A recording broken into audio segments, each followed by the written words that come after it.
Chapter 1620. Humph. Mommy, even if you know you're wrong, I won't forgive you so easily. Xiao Yichen pretended to be reserved as he counted with his fingers. Yunshushi pursed her lips and asked teasingly, then, Xiao Yichen, what do I have to do to make you forgive Mommy? Unless. Xiao Yichen blinked mysteriously, tapped his cheek, and smiled. Mommy, give me a kiss. Yunshushi was amused by him. Then, she kissed him hard on the cheek. Xiao Yichen was satisfied. Then, he took out the handmade gift that he had hidden behind his back and held it in front of her. It was a bouquet of handmade roses. Xiao Yichen had specially asked a handmade teacher to make it for him. He thought that since it was his mommy's birthday, he had to give her a happy present. After much thought, he decided to give her a bouquet of handmade roses.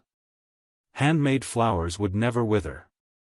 The meaning behind the bouquet was that he hoped his mommy would be like a beautiful flower that would bloom forever. Yunshushi held the bouquet in her hands. Her heart was filled with warmth. Xiao Yichen's handwork skills were not as good as Yu Yu's. He was a little clumsy. When he was in school, he did not like to do handwork. Hence, the handmade flowers were a little rough. However, it was obvious that he had put a lot of effort into it. Every edge was carefully trimmed and neat. The coloring was also very serious.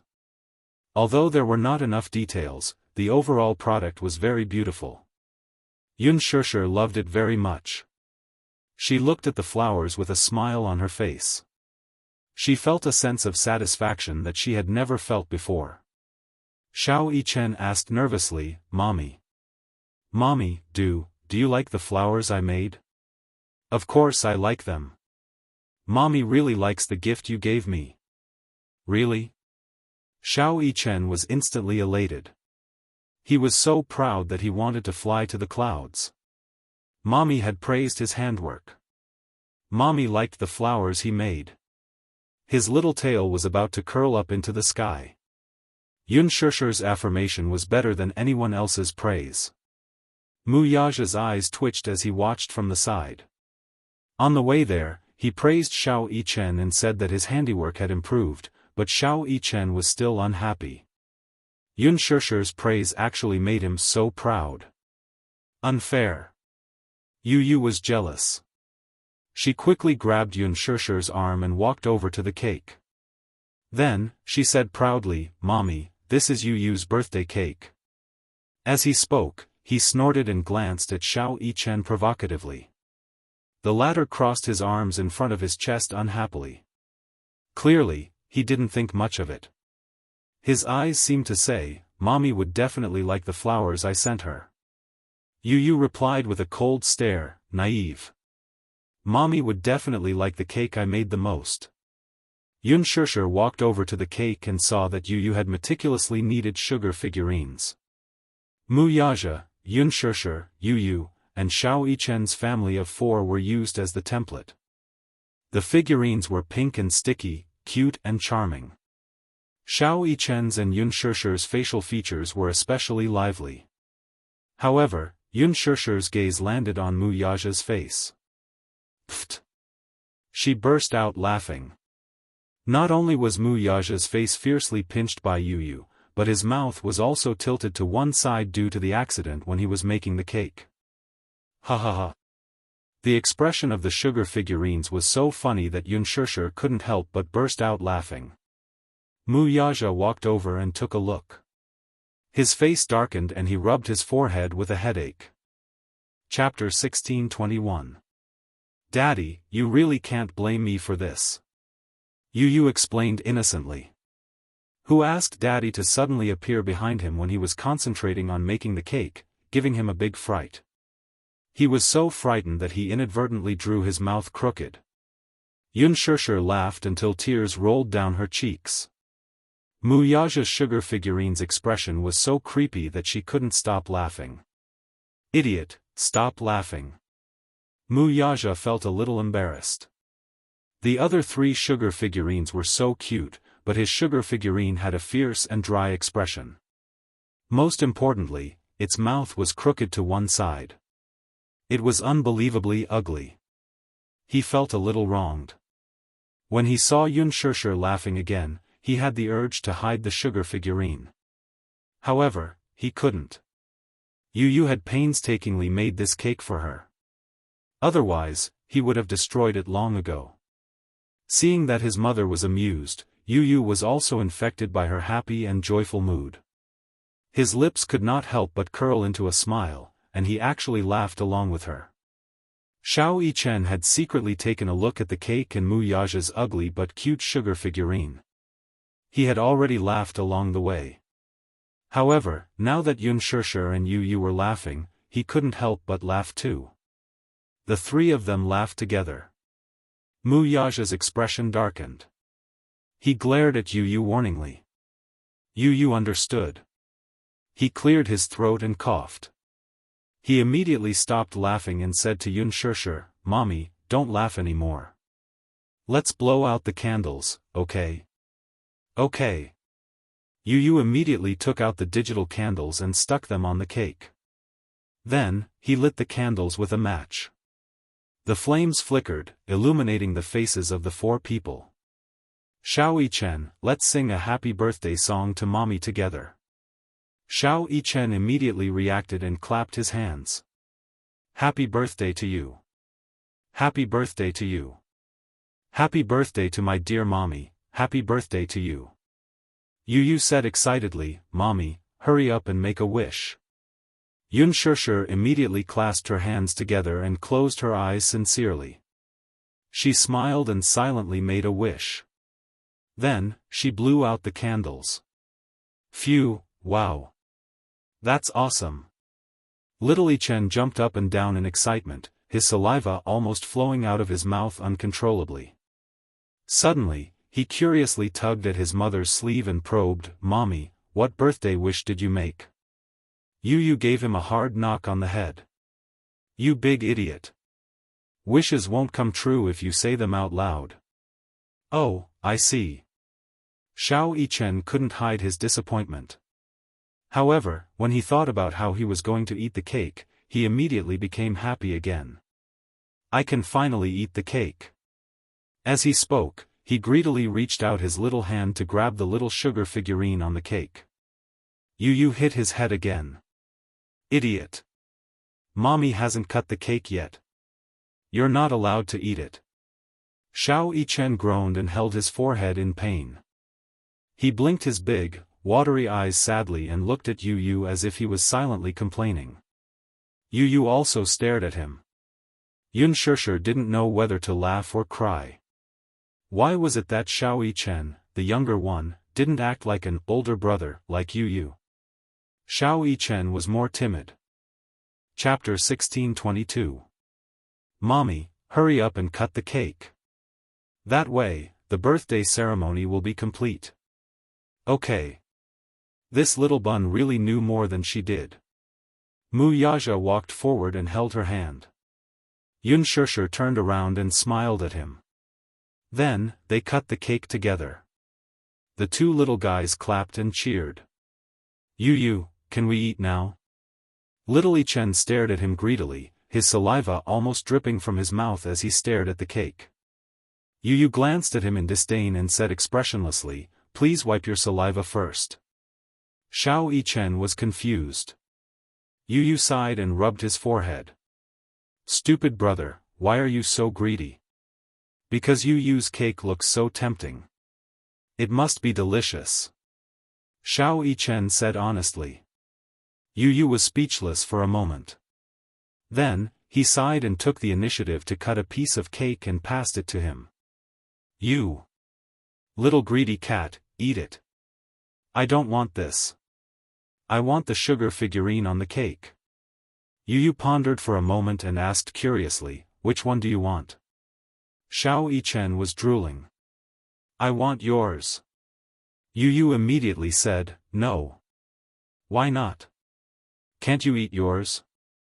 Xiao Yichen felt wronged and said, "Mine doesn't look as good as yours." "Stingy Yu, let me eat your sugar figurine." As he spoke, he started to act coquettishly. "Yu, on the other hand, stood firm and shook his head vigorously. No. No. I won't let you eat mine. Humph. You, stingy. Then I'll eat Mommy's sugar figurine.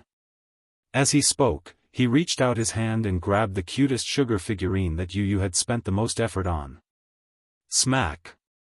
Yu slapped his outstretched hand away with a look of disdain. No.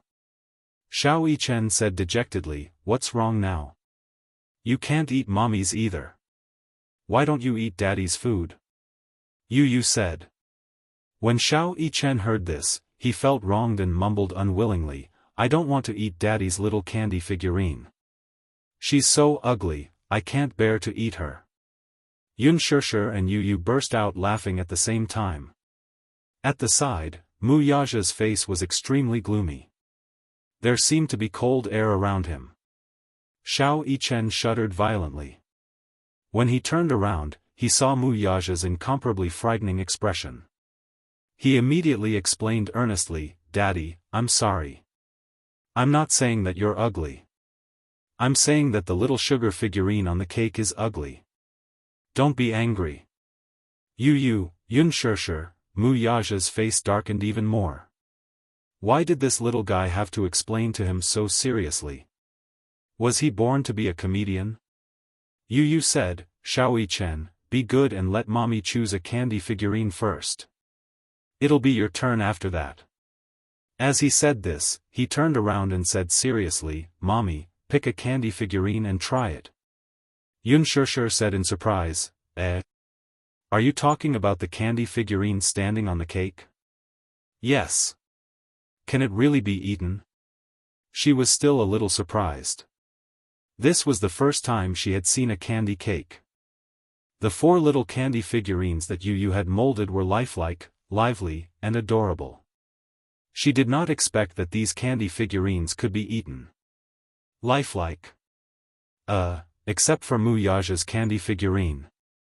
Chapter 1623. Anyway, she didn't want to eat his little sugar figurines. Yu looked at her with disdain. Stupid Mommy, of course you can eat them. These figurines are made with sugar. The insides are filled with sugar and the outside is coated with icing. They're very sweet. However, this is my first time trying to make a sugar cake and I haven't tried it yet. I don't know how it tastes. Mommy, try it first. Unspoken nodded. Then, she reached out her hand and picked between the 4 figurines with her fingertips. At that moment, she couldn't decide which one to eat. Although these figurines were made with sugar, they could still break their necks in one bite. Just thinking about it was a little creepy. Yu suddenly asked, Mommy, what flavor do you like? Flavor? Yu blinked and said proudly, yes. I made these 4 figurines with different flavors. There were different flavors of sugar, so there were many flavors to choose from. He purposely chose 4 flavors and made 4 little sugar figurines. Therefore, each of the 4 little sugar figurines had a different flavor and were unique. When Mu Yaja heard this, he looked at him in surprise. This kid was full of tricks. There were actually 4 different flavors of sugar figurines. Oh. Unspoken was interested. She pointed at Xiao Yichen and asked, what flavor does Xiao Yichen have? Strawberry. Then, what about yours? My little sugar figurines are made with milk flavor. Yu smirked. Mu Yaja asked curiously, then, what about mine? Daddy's is made with chocolate. Xiao Yichen was also very interested. He asked greedily, then, what about Mommy's? Yu smiled mysteriously. That's a secret. Humph. Wow, with Yu's tantalizing words, Xiao Yichen's desire grew. The unknown and the most mysterious were always the most desirable. Xiao Yichen wanted to try the flavor of his mommy's little sugar figurines even more. Unspoken glanced at Xiao Yichen. She saw that he was staring at her little sugar figurines greedily. Therefore, she picked one of Xiao Yichen's little sugar figurines and left hers for the two little guys to try. She raised Xiao Yichen's little sugar figurines and waved it in front of him. She pretended to be fierce and said, "Xiao Yichen, Mommy is going to start eating you." As she spoke, she deliberately and viciously bit the sugar doll's little hand, forcefully. Little Yichen playfully held his arm and said pitifully, "Oh. Oh. Mommies. Don't. S." His exaggerated and amusing reaction made it seem as if she had bitten him alive. Mu Yaja's lips curled into a smile as he was amused by his son's clown side. Yu Yu said cheekily from the side, "Mommy. Bite his head." Yun Shusher raised her eyebrows and bit Xiao Yichen's head. Xiao Yichen immediately pretended to be in pain and held his head. "Aya, my head, seems to have been bitten by something. It hurts. It hurts, ha ha ha." Yun Shusher couldn't help but laugh. "Alright, Xiao Yichen, Mommy won't tease you anymore." Then, she took her little sugar figurine from the cake and squatted in front of Xiao Yichen. She handed it to him. "Xiao Yichen, Mommy's little sugar figurine is for you, okay?" Chapter 1624. "Thank you, Mommy. I love Mommy so much." Yu Yu immediately said indignantly, "Idiot, why aren't you thanking me? I made the cake." Xiao Yichen smiled. "Thank you, Yu Yu." Yu Yu was finally satisfied. Yun Shusher looked at him lovingly. "Xiao Yichen, try Yu Yu's cooking." "Okay." Xiao Yichen couldn't wait to take a bite. The poor little sugar figurine was bitten off by him, revealing a cross-section of its head. It was actually rainbow candy paste. Wow! Xiao Yichen's mouth was full as the sweet candy paste filled his mouth. The delicious sweetness filled his mouth, and he was so happy that he wanted to cry. "It's so delicious. This is the most delicious cake I've ever eaten." Xiao Yichen was pleasantly surprised. He danced with joy and excitement. Yun Shusher glanced at it and was also surprised. She didn't expect her little sugar figurine to be made with rainbow candy paste. It had to be mentioned that the candy paste only had one flavor. However, Yu Yu had spent a lot of effort on her sugar figurine. He purposely mixed different flavors together. The purple one was grape, the red one was strawberry, the green one was apple, the orange one was orange, the yellow one was lemon, the red one was coffee, and the blue one was blueberry. The 7 flavors implied that in his heart, his mommy was the most perfect woman in the world. There were a total of 7 flavors. In order to prevent the candy paste from melting and mixing the flavors, he specially used a sugar coating to separate the flavors. He spent about an hour just to make this sugar figurine. From kneading it into shape, to coloring it, and finally to the finished product, he was especially serious. Yun Shusher was so touched. She knew very well how much time and energy it took to bake. In the past, when she had a personal activity in school, she had also tried to bake. However, she was clumsy and the biscuits she made were all burnt. Just by looking at this beautiful cake, Yun Shusher could imagine Yu Yu standing on a stool in the kitchen with his head lowered, carefully kneading the cream in his hands, imagining her appearance as he carefully made the cake. A warm current seemed to flow into his heart. Today was really, what a pleasant surprise. This was probably the happiest birthday she had ever had in her life. Yun Shusher was satisfied. Xiao Yichen raised the candy figurine to Yun Shusher's lips and said considerately, "Mommy, this candy figurine made by Yu Yu is so delicious. You should try it too." Yu Yu was also looking forward to it. "Mommy, try it and see how it tastes." "Yes." Yun Shusher nodded and took a bite under the serious gazes of the 2 little munchkins. When the 7-colored candy paste entered her mouth, it instantly overflowed with sweetness, filling her mouth and teeth. The candy paste made by Yu Yu was sweet but not greasy, soft but not sticky. It was just the right amount of sweetness, but it made one want to taste it again. Yun Shishir had never eaten such a delicious cake and was pleasantly surprised. "It's so delicious," she said honestly. "Yu, how did you come up with it?" "I bought a baking book and learned a little from it." After pausing for a moment, Yu said proudly, "However, Mommy's candy figurine wasn't learned from the book. I created the rainbow candy paste myself. It's really great." Chapter 1625. When Yu saw this, he was naturally happy. He could tell that his mommy was enjoying the birthday present that he had specially prepared for her. "Mommy, is it delicious?"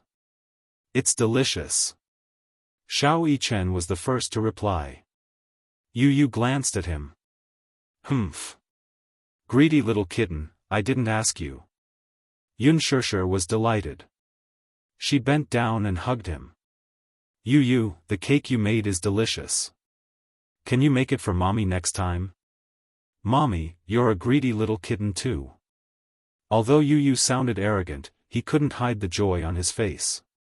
He licked his pink lips and asked bashfully, then, "Mommy, do you like the birthday present that Yu specially prepared for you?" "I like it." Yun Shishir answered without hesitation. When Xiao Yichen heard this, he leaned over and said, "Mommy. Mommy. Then, do you like the birthday present that I made?" "I like it very much too."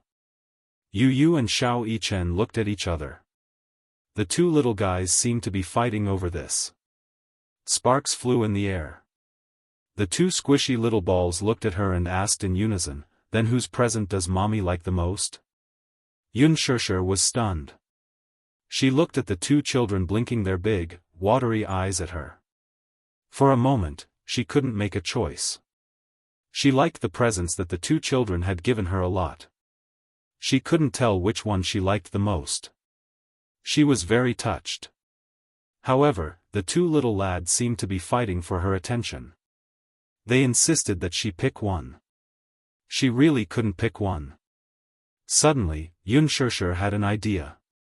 She raised her hand and flashed it in front of their eyes. "Mommy still likes Daddy's present the most."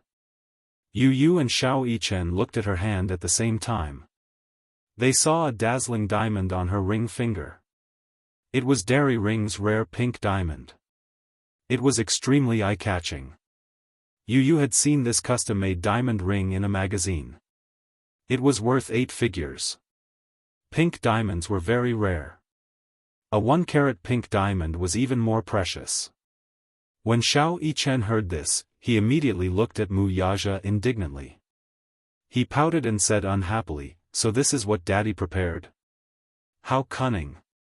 Yu asked, "Did Daddy propose to Mommy?" Yun Shishir smiled and nodded. "Yes." Yu felt an inexplicable bitterness in his heart. He nervously grabbed Yun Shishir's wrist and asked anxiously, "Then, what about Mommy? Mommy, did you agree to Daddy's proposal?" He had originally thought that his daddy had prepared a huge sum of money for his mommy to book the entire fairy tale valley and prepare a grand and romantic birthday party for his mommy, just like in fairy tales. Who would have thought, the real gift that Daddy had carefully prepared was actually a proposal. For a moment, his feelings were complicated and he didn't know how to describe them. He was happy for his mommy, but he also felt an inexplicable bitterness and melancholy. He had clearly been looking forward to his daddy's proposal for a long time. He had also sincerely hoped that his mommy and daddy would be together forever and happily ever after. Why was it that after his wish came true, he felt a little worried and bitter? Yun Shishir glanced at Yu. His pink lips were gently curved. He was clearly smiling, but it was not sincere. It was as if he was forcing himself to smile. Yun Shishir was stunned for a long time. Then, she slowly nodded and said gently, "Mommy agreed." Yu's mind went blank. His eyes flickered slightly. Mommy was getting married. Chapter 1626. He didn't know if he should be happy or worried. There was a sense of disappointment in his eyes that shouldn't be there at his age. Yun Shishir's smile froze when she saw his complicated expression. She looked at him and didn't know whether to laugh or cry. This little guy, why did he look so disappointed and melancholy that only a father would look when his daughter was getting married? She didn't know why, but when she saw Yu Yu's expression, she felt an inexplicable heartache. This child probably couldn't bear to part with her. At the same time, he was worried that her marriage wouldn't be perfect and blissful enough. Or perhaps, he was worried that that man wouldn't be able to give her the greatest love. Yu Yu, are you unhappy? Unspoken probed carefully and lowered her voice. Yu Yu immediately shook his head. No. Mommy, don't think too much. In fact, Yu Yu's disappointment wasn't because he couldn't bear to part with her. It was because he was afraid that his daddy wouldn't be like him, who would accept his mommy unconditionally and treat her like the apple of his eye. He was selfish. He hoped that his mommy would receive the greatest love in the world. He was also conceited. He thought that the only person who could give his mommy the greatest love in the world would be him. As a father, he approved of Wuxia. But as her husband, he still held a skeptical attitude.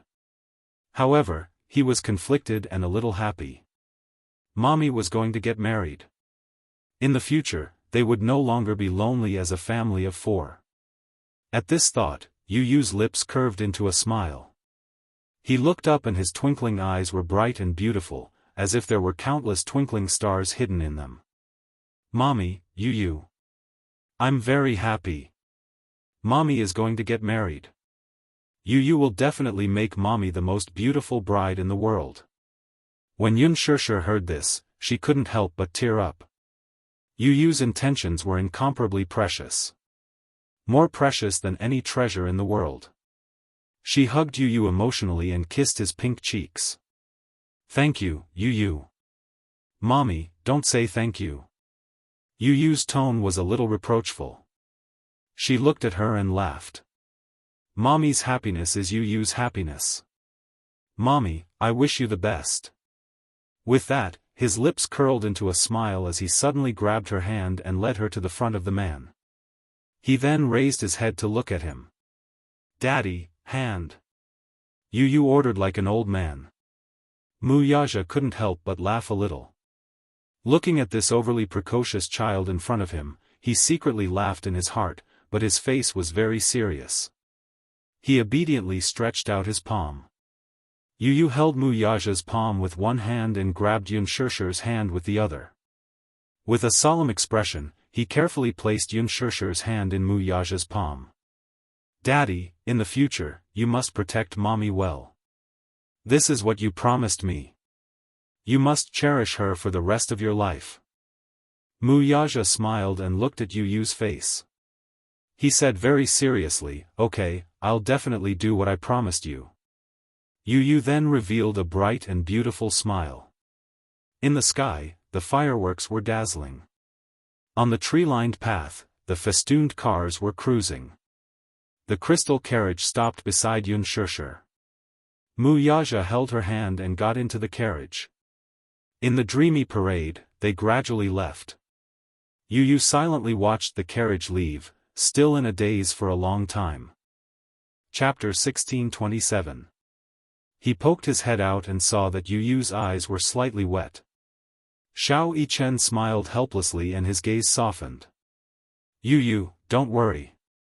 If Daddy dares to bully Mommy, I won't let him off. I'll let him have a taste of my demonic skills from the special forces in a minute. As he spoke, Xianxia waved his fist. Yu Yu was amused by his words. He couldn't help but tease him, do you think Daddy is a pushover? Xianxia, forget it. You're still lacking in both intelligence and skills if you want to fight with Daddy. Hey! You! Xianxia wanted to comfort him, but he ended up being snubbed instead. His mood instantly soured. Yu Yu rubbed his eyes and said, idiot, you're overthinking. I'm not worried that Mommy will be bullied. I'm just a little touched. Xianxia was even more surprised. You're touched. In his heart, Yu Yu had always been an extremely noble and cold existence. He was cunning and sharp-tongued, and he was extremely mature. However, today, he saw the softest side of Yu Yu's heart. All right. Let's go see the float parade. Xiao Yichen held his hand without any explanation. Yu Yu nodded and the two little lads walked in the direction of the float parade. On the float parade. Unspoken looked at the float parade that kept passing by. On the float parade, there were two actors dressed as the king and queen from the fairy tale. They were waving at the tourists by the roadside. Wuxia had spent millions to book the entire fairy tale valley and silently prepared a romantic proposal for her. Although he had booked the entire valley, it was still open to tourists.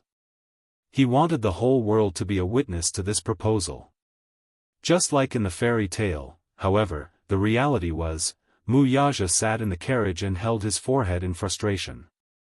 As the carriage passed by, the tourists excitedly followed it and took pictures with their cameras in their hands. Luckily, he and Unspoken were wearing masks. Wuxia, who was usually swift and decisive, suddenly felt a little embarrassed. How childish. In fact, he felt that such a proposal was a little childish for him. Since he was young, he didn't believe in fairy tales. How could there be such a dreamy love in this world? Therefore, he never dared to watch fairy tale movies and even scoffed at them. To him, love was realistic. In the past, he would have thought that it was childish to ask him to wear a prince's attire and create such a dreamy and beautiful atmosphere to propose to her. In the past, he would never have spent so much effort on a marriage proposal. Marriage was to propose to zzzzz. However, when he accidentally flipped through her diary, he discovered that there was a little princess living in this woman's heart. Moreover, she had a beautiful fantasy about the fantasy of fairy tales. It was just that she never mentioned it. The diary was written in elementary school. She probably felt that people would laugh at her if she told them about her dream. However, every girl wished to be a princess. At least a princess in the eyes of the man she loved. She wanted to be protected and doted on for the rest of her life. Therefore, he wanted to fulfill her dream of being a princess and give her a memorable and romantic proposal. Chapter 1628. But, sigh, Wuxia sat in the carriage, his body tense. Unspoken tilted her head to the side, not knowing whether to laugh or cry at this moment. She did not know whether to laugh or cry at the man's tense expression. Wuxia, do you feel embarrassed? She laughed and asked. It was indeed a little childish for such a noble and cold man to wear a prince's suit and sit in such a childish crystal carriage. Wuxia did not want to talk. Unspoken held his hand. Did you prepare so much in secret to give me a surprise? Wuxia patted her head. Are you happy tonight? Yes. Of course I am happy. Unspoken looked down at the gown on her body and asked in confusion, where did you get this gown? It was custom made a long time ago. Wuxia said again, it was the main attraction of Chanel's spring fairy tale at the Milan fashion show. He liked it at first glance and had it custom made according to her size. Unspoken was so touched that she could not speak. Sometimes, Yu Yu and Wuxia, this father and son pair, really had a strong similarity. On the surface, the two of them looked very noble and elegant, with cold expressions and cold gazes. However, sometimes, when they were with their loved ones, they were so warm. Wuxia really warmed her heart this time. Wuxia, Unspoken held his arm and blushed shyly. I love you. Wuxia lowered his head and looked at her. His eyes were full of love. The night scene was charming and the stars were bright. Unspoken looked out of the window and felt very satisfied. At the side, Wuxia saw that the night had turned cold. He took off his jacket and draped it over her shoulders. Hugging her shoulders, he asked, have you finished filming for today? At the mention of this, Unspoken's expression darkened. She sighed and replied dejectedly, no. I didn't perform well today, so I was scolded badly by director Gu. You didn't perform well? Muyaja asked suspiciously, not in good condition. Yes. Unspoken had just nodded when she suddenly remembered the reason why she didn't do a good job today. She was stunned. Facing him, she suddenly felt very guilty. If Muyaja found out about what happened on set today and found out about Hua Jin, what would they think of her? Would he misunderstand that she was having an affair with another man? When she thought about how Muyaja had parachuted onto the set and coincidentally met Gu Xingzi to revise with her, Unspoken still felt an inexplicable lingering fear. She didn't want him to know about this. She was afraid that he would misunderstand. She didn't want him to misunderstand. But if she didn't say it, she would feel inexplicably guilty. Muyaja saw that she kept her head down and didn't know what she was thinking. Suddenly, he said in a deep voice, "Unspoken, don't act anymore. Marry me and be my wife. I will take care of you." Unspoken's expression suddenly froze. She lifted her head and looked at him in disbelief. I'm serious." Muyaja gazed into her eyes.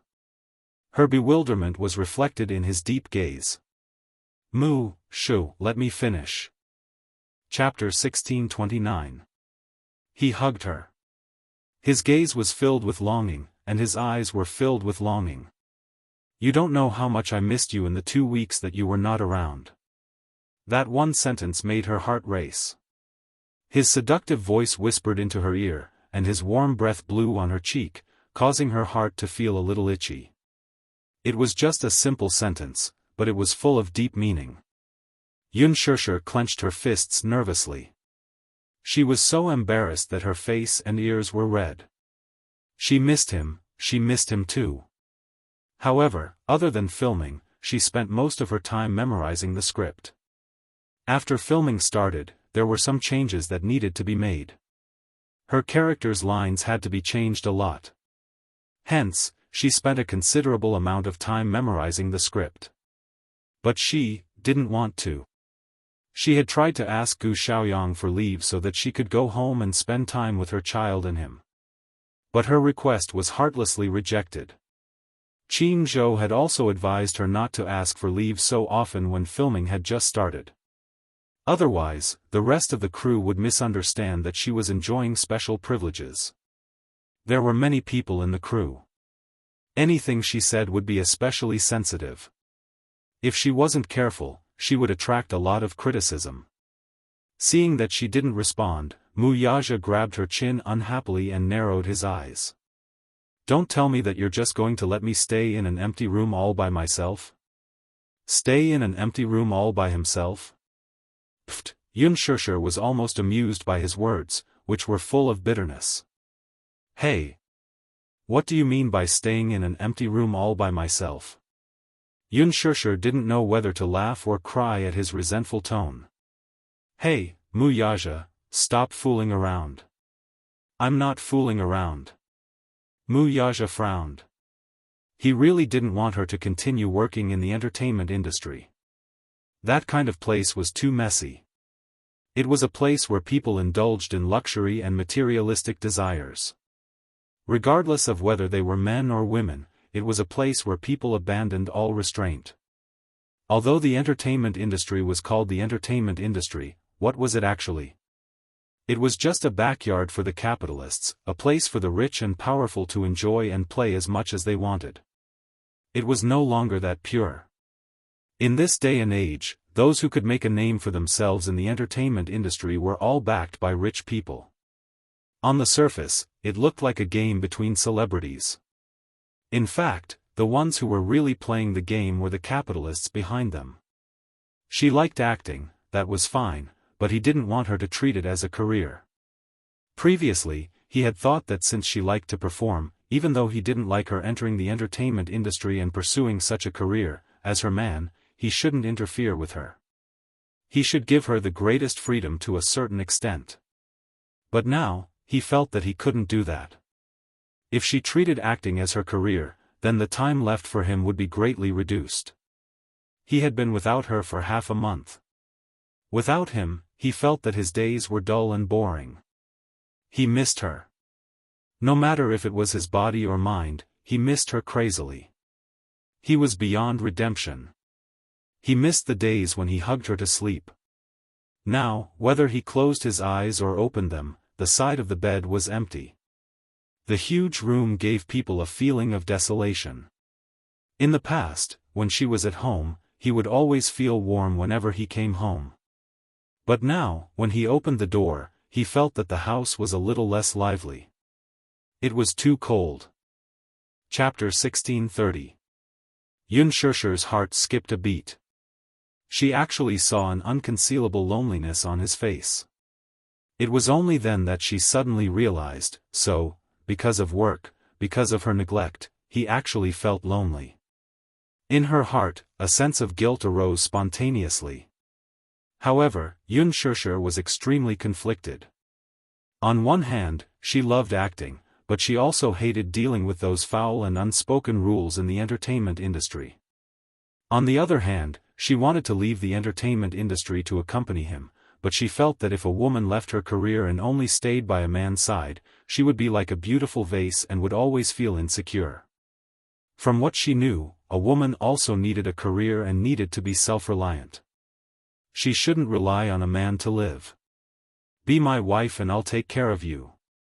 Probably, in this world, no one would have the infinite confidence to say such a thing like him. She knew that her career might not even be worth a mention in his eyes. To her, she had worked hard to act, stayed up late to memorize the script, and dealt in that extravagant circle. In his eyes, the remuneration she received might not even be worth a minute of his benefits. To put it in a funny and ironic way, all the remuneration she received from acting in Lethal Beauty might not even be worth what he earned in a minute. However, although the remuneration was low, it was in exchange for her hard work. Being able to get the director's approval and be liked by the audience was her greatest satisfaction. Her career made her life more fulfilling. However, if she really left her career, returned to her family, and became a caged canary, she only needed to dress up beautifully and charmingly every day, like those upper-class ladies or socialites. She only needed to take care of her husband and children and surround her husband and children, but she didn't have her own career. Could it be that she would really be happy like that? Wouldn't such a life be too empty? It wasn't that she hadn't considered such a problem. However, she really lacked a sense of security. She didn't dare to use her own life as a stake to gamble her entire life. What if one day, he got tired of her? What if her marriage failed? Then she wouldn't have a career or a marriage. Wouldn't such a life be too miserable? Yun Shusher didn't dare to imagine. Perhaps he had too little confidence in himself. Mu Yaja looked at her. He didn't know what she was thinking. However, looking at her expression, it was complicated and unpredictable. It seemed that this woman was thinking about something again. He gently placed his palm on the back of her hand. Just as he was about to speak, Yun Shusher suddenly grabbed his hand and looked up with a serious expression. Can you give me some time? What time? Yun Shusher said seriously, I still don't want to give up my career. Why? Mu Yaja was deeply puzzled. Shusher, your salary is nothing in my eyes, but I earned it on my own. Yun Shusher emphasized again. It's not about the amount, it's about my pride. Mu Yaja could not understand such pride. Chapter 1631. Mu Yaja's expression changed slightly when he heard this. What kind of logic does this woman have? He said, this is different. How is it different? Yun Shusher stared at him intently and said, how is it different? Is it because you're a man and I'm a woman? You're the strong one and I'm the weak one. So, as the weak one, I can only give up my right to have my own career and stay at home like those rich ladies, waiting for you to come back. Day after day, boring through each and every day. Is that so? Mu Yaja was suddenly speechless. Or is it because I'm a woman, so you're certain that I don't have your ability and that the money I earn won't be enough to support you? Yun Shusher asked again. Mu Yaja narrowed his eyes. It's not what you think. Xianxia was silent for a moment and stared at him. She took a deep breath and asked, "Then what is it?" Wuxia pondered for a long time and suddenly said, "I just want you to spend more time with me." Xianxia laughed and said in a low voice, "But I've never been anyone's personal subordinate since I was born, right? I shouldn't exist just to accompany you, right?" Xianxia continued. Wuxia couldn't argue with her. Xianxia sighed and said plainly, "Actually, I know that you don't like my career. Although you won't interfere with me, I know that you don't like my job. Every look in your eyes, every expression, every detail is silently telling me that you hate my acting. You hate that I neglect you because of my acting." She paused for a moment and nodded with a guilty look. "Yes, I know that there are many times when I neglect you, you and Xianxia. Especially in the last half a month, I really didn't have time to care about you. It's my fault. I admit that I also feel very guilty. I'm very sorry. Especially when I saw the birthday party you guys prepared for me, I felt especially guilty. I'm sorry." Wuxia's gaze softened. "You don't have to apologize. It's not your fault. But I don't want to lose my job. I don't want to be like those rich ladies and become a caged canary." Xianxia covered his hand and pleaded, "So, please give me a little more time, okay? I have my own plans, and I have my own plans for the future. Please don't interfere with me, just like how I will never interfere with your career, okay? What's your plan?" Xianxia smiled and said, "I want to be a director in the future. Also, I hope to set up my own film and television company. I want to invest in my own scripts, shoot movies, and produce films. For now, I'll be an actor for the time being. Once I've accumulated enough capital, I'll work hard to transform into a behind-the-scenes role. If you want, I can fulfill your wish right now." Wuxia held her hand. Xianxia's expression froze and her smile turned cold. "But right now, I don't have the confidence to run such a big company. At least give me some time to train myself." Wuxia remained silent. Chapter 1632. Xianxia pleaded, "I promise you that I will make adjustments in the future. I will choose between work and family and try my best to take care of all of you. I'm really sorry that I didn't consider your feelings during this period of time.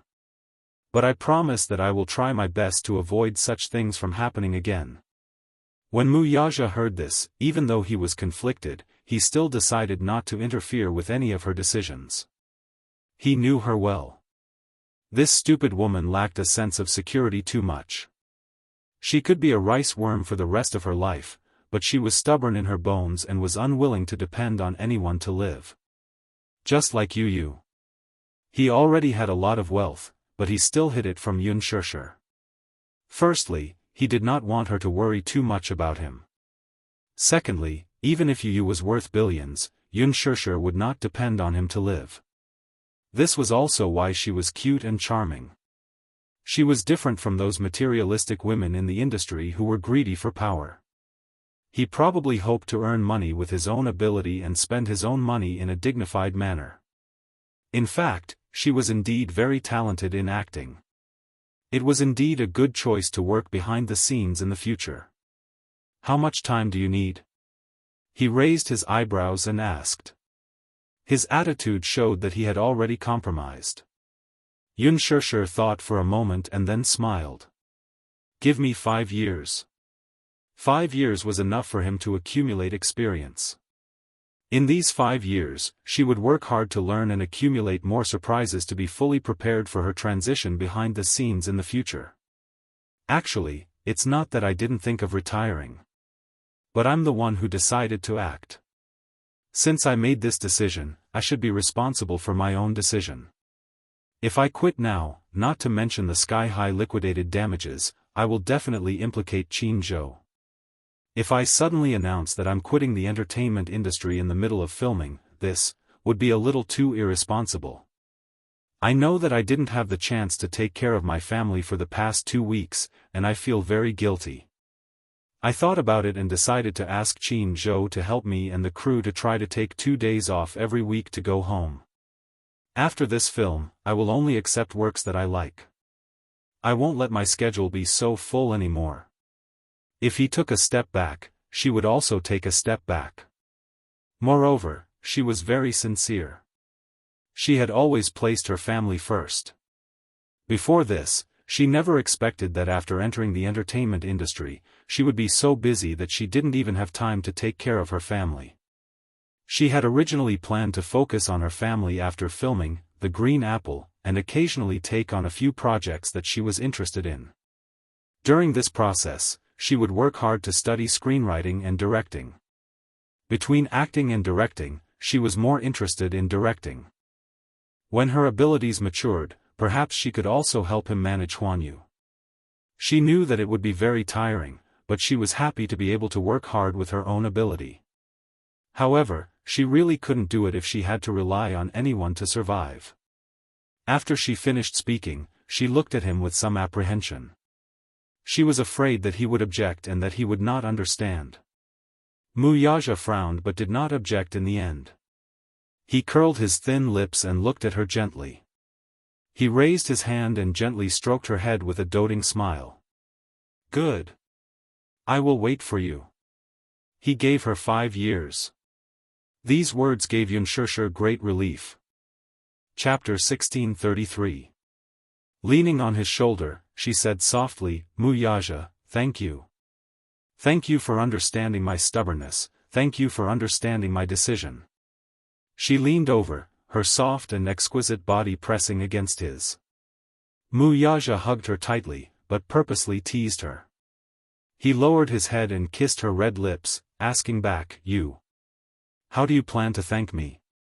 Xianxia looked up, only to see him looking at her with a bit of passion and anticipation. Xianxia suddenly smiled, her bright eyes reflecting the gorgeous fireworks in the sky. Her smile was like a flower.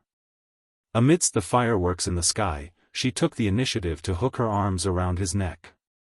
Her beautiful face leaned closer to him, and then, her sweet red lips gently pressed against his thin lips that were cold from the cold wind. The kiss deepened, gentle and charming. The crystal horse carriage drove through the romantic cherry blossom avenue. The passers-by looked up and saw an indescribably beautiful woman kissing a handsome man in the carriage. They all exclaimed in amazement, Oh my God! Quick, look!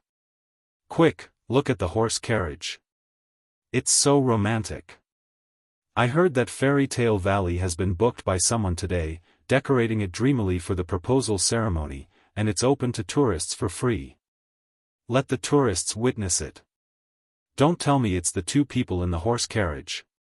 The woman is so beautiful, and the man is so handsome. Oh my God! They're so compatible. Under the witness of the crowd, under the beautiful and gorgeous fireworks, Xianxia hugged him, kissed him, and used the most intimate way to respond to him. Wuxia could not help but wrap his arms around her slim waist. His sexy lips curled into a slight smile. He was obviously very satisfied with her initiative. This kiss continued all the way to the main gate, and he was still reluctant to part.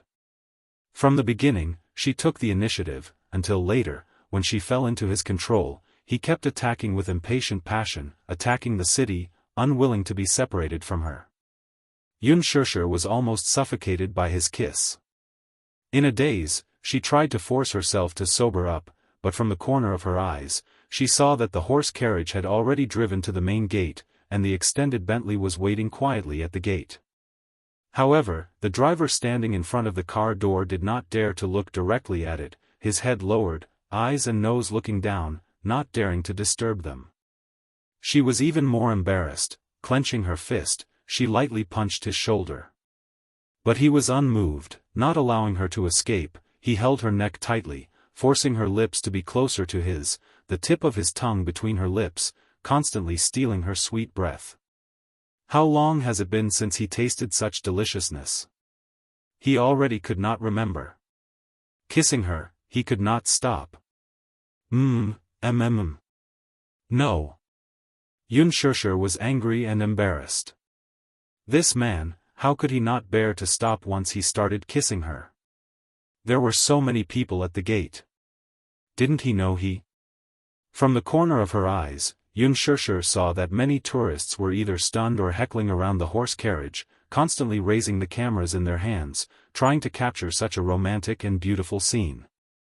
Wasn't this a little too high profile?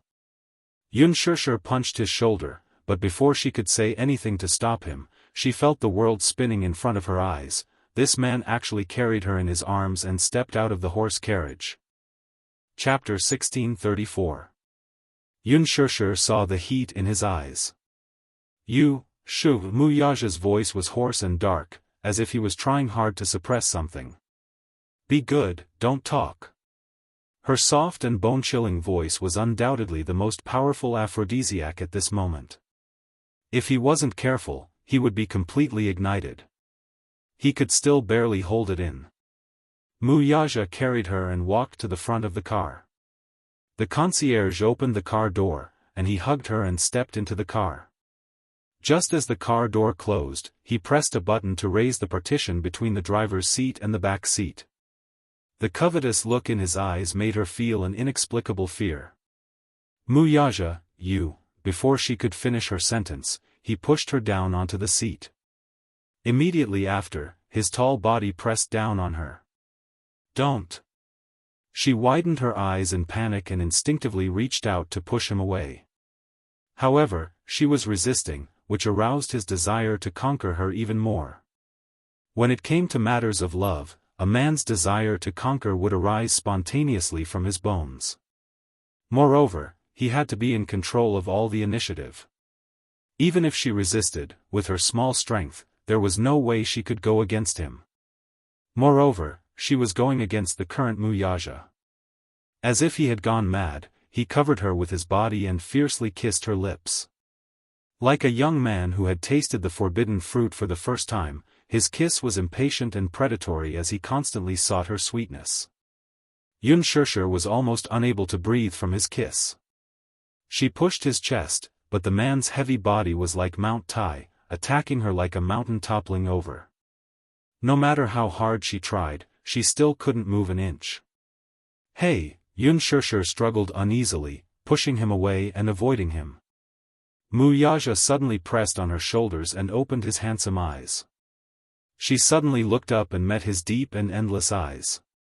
The heat in his eyes fell on her face, as if it would burn her. He looked back at her. She stared at him, her eyes as helpless as a fawn's. Her charming eyes were like silk, and her beautiful peach blossom eyes were overflowing with light, rippling with gentle and beautiful emotions.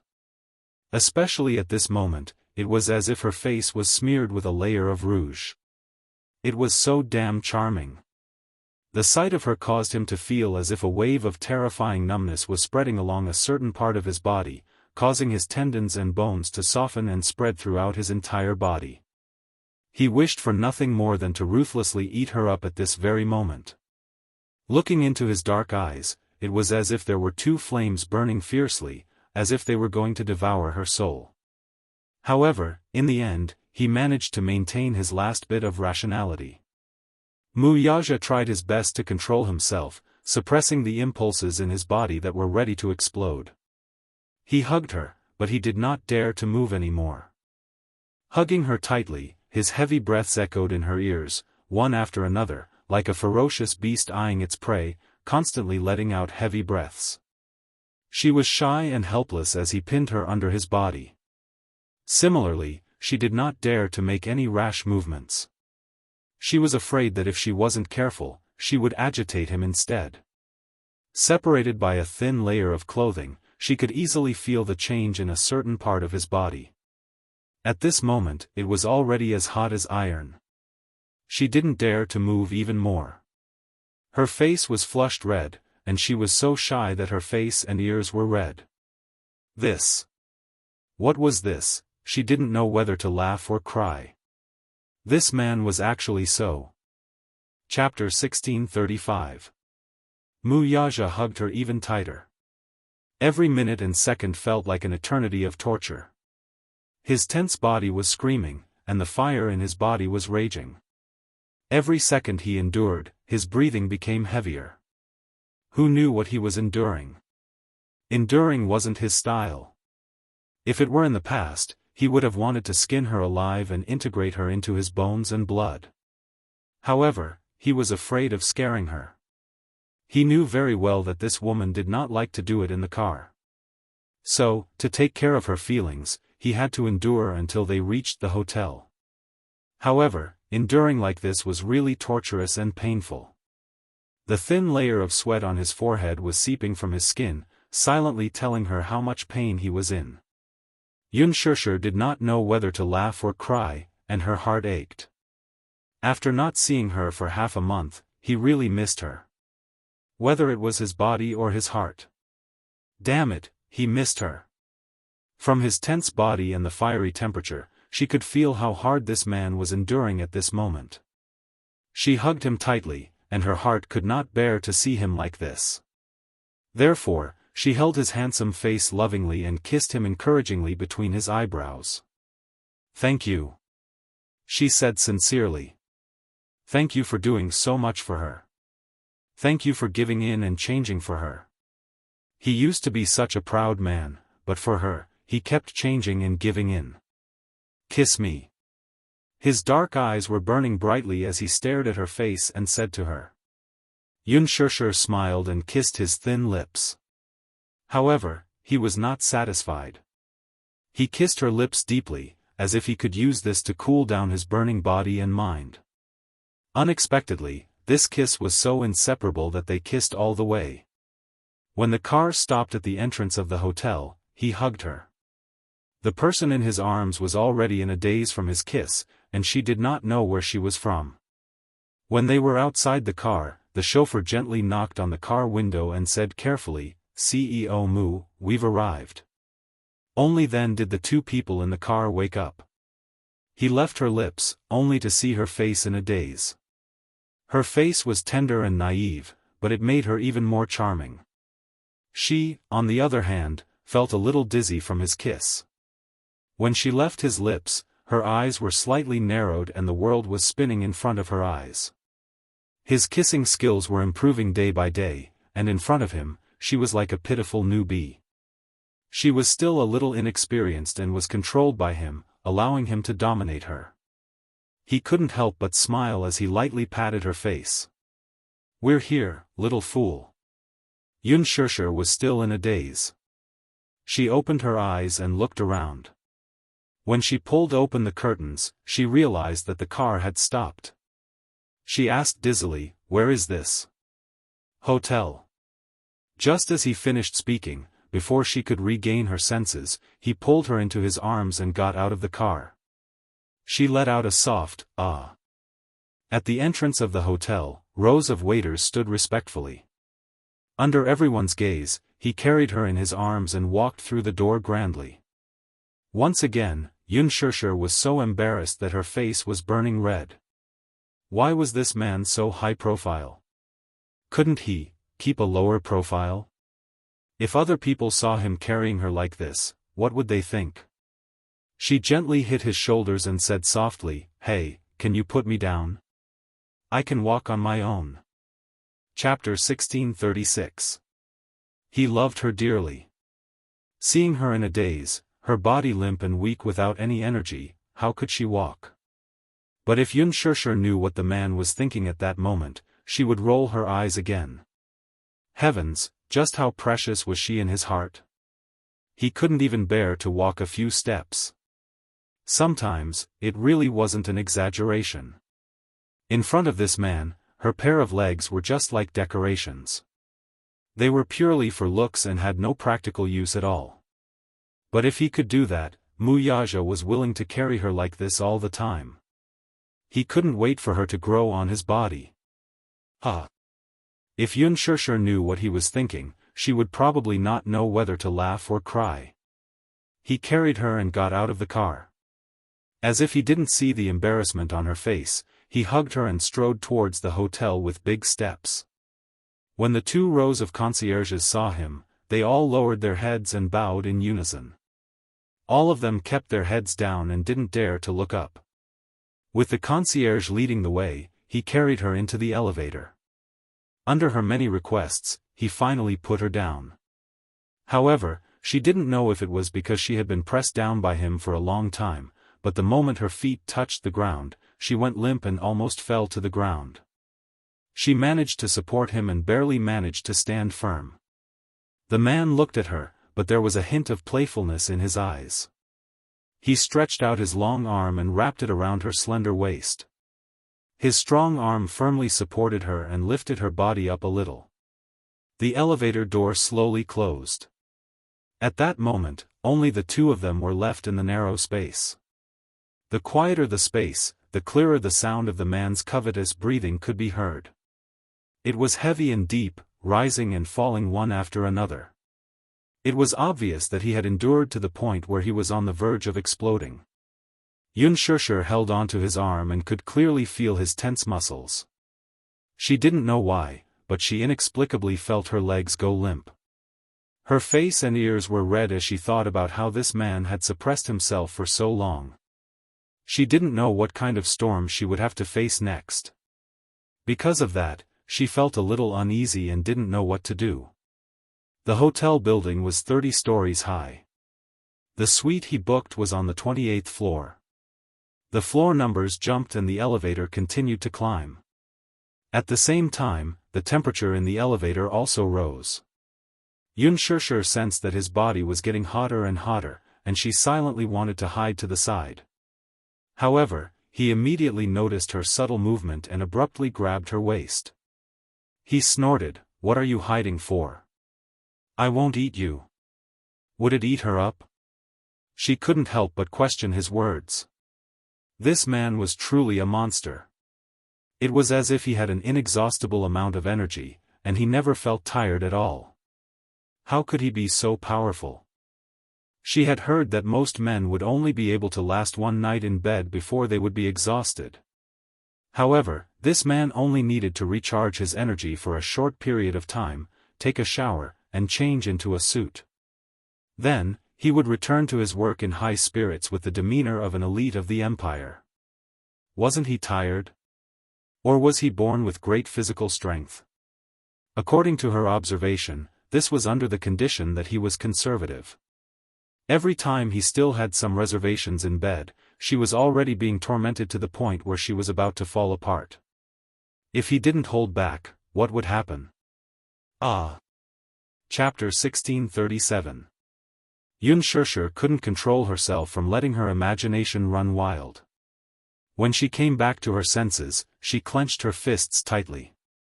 She was secretly annoyed at herself for thinking of such a dirty question. On one hand, she forced herself to stop thinking about it. On the other hand, she was extremely curious about this man's physical potential. Was he too strong, or was she too weak? This was a problem. As Xianxia thought about it, she blushed and pursed her lips. She felt that her moral integrity was almost eaten up. She could even seriously probe into such a question. She really didn't know shame. Wuxia glanced at her from the corner of his eyes and saw that her cheeks were flushed red. She was secretly sizing him up while holding her burning hot face. She looked like she didn't know what to do. He didn't know what kind of nonsense was going on in this little head of hers. There was obviously something wrong with her expression. Hence, he asked, "What are you thinking about?" His sudden voice had startled her. She suddenly raised her head and shook her head guiltily. She hurriedly said, "I'm not thinking about any messy questions." Wuxia squinted his eyes suspiciously. She was giving herself away. This stupid woman. He didn't say anything, but she was so nervous. Her words were obviously trying to cover it up. Xianxia had just finished her words when she suddenly realized what she meant by not thinking about any messy questions. She had said such strange words and it would only make him more suspicious. She was so embarrassed that she was about to die. She was as childish and ridiculous as a child. Perhaps it was because she wasn't a match for this man. She had never been good at hiding her thoughts. If there was anything, she didn't know how to hide it properly. Hence, she had become a joke to him. He suddenly closed in on her and wrapped his arms tightly around her waist. Step by step, he pressed on. Tell me honestly. What kind of nonsense are you thinking about? I'm really not thinking about any nonsense, the more Yunshursher said, the less confident she was. Even she wouldn't believe what she said. As for this man, his skills were so much higher than hers. Obviously, he wouldn't believe what she said. Hence, he leaned over slightly and got closer to her face. Sticking close to her ear, he said seductively, "Say it. Otherwise, I'll do you right now." His words were obviously laced with danger. Yunshursher suddenly looked up and met his threatening eyes. She flew into a rage out of humiliation. I didn't just say that. Wuxia smiled like an experienced hunter. His elegance and calmness were akin to that of a prey trapped in the palm of his hand. Moreover, he was full of interest. Yunshursher got even angrier. However, under his threat, she lowered her head and said unwillingly, "Nothing much. I'm just curious about one thing, that's all." "What?" She took a deep breath. "You never seem to get tired." Wuxia was stunned. Suddenly, he was amused by her serious look. He immediately guessed what she was secretly probing. "What are you laughing at? You little fool. You're too weak." The elevator door opened. He took her hand and strode into the room. He walked so fast that she stumbled behind him, unable to keep up. Wuxia. Chapter 1638. Don't, the door wasn't closed yet.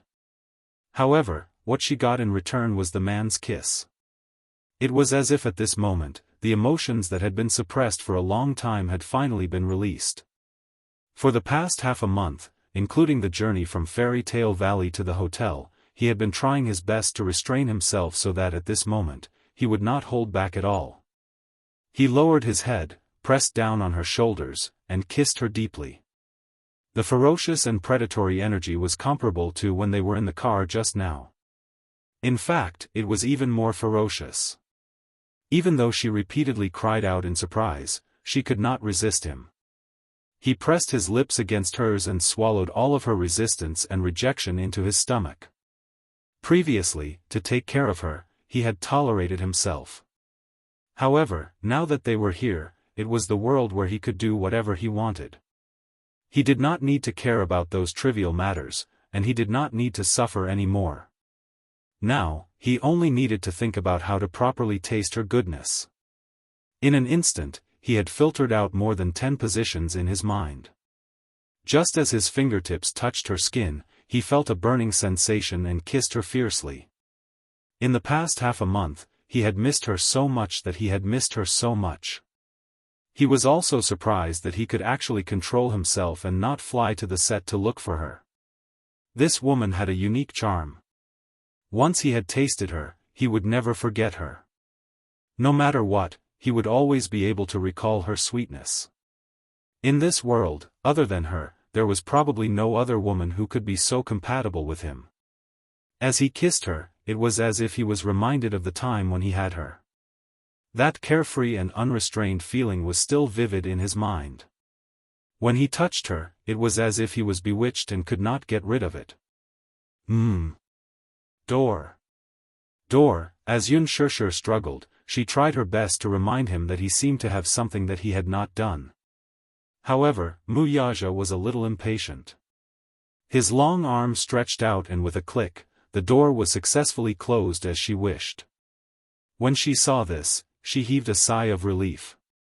In the next second, she was lifted into the air. He actually reached out and his strong arm held her up steadily.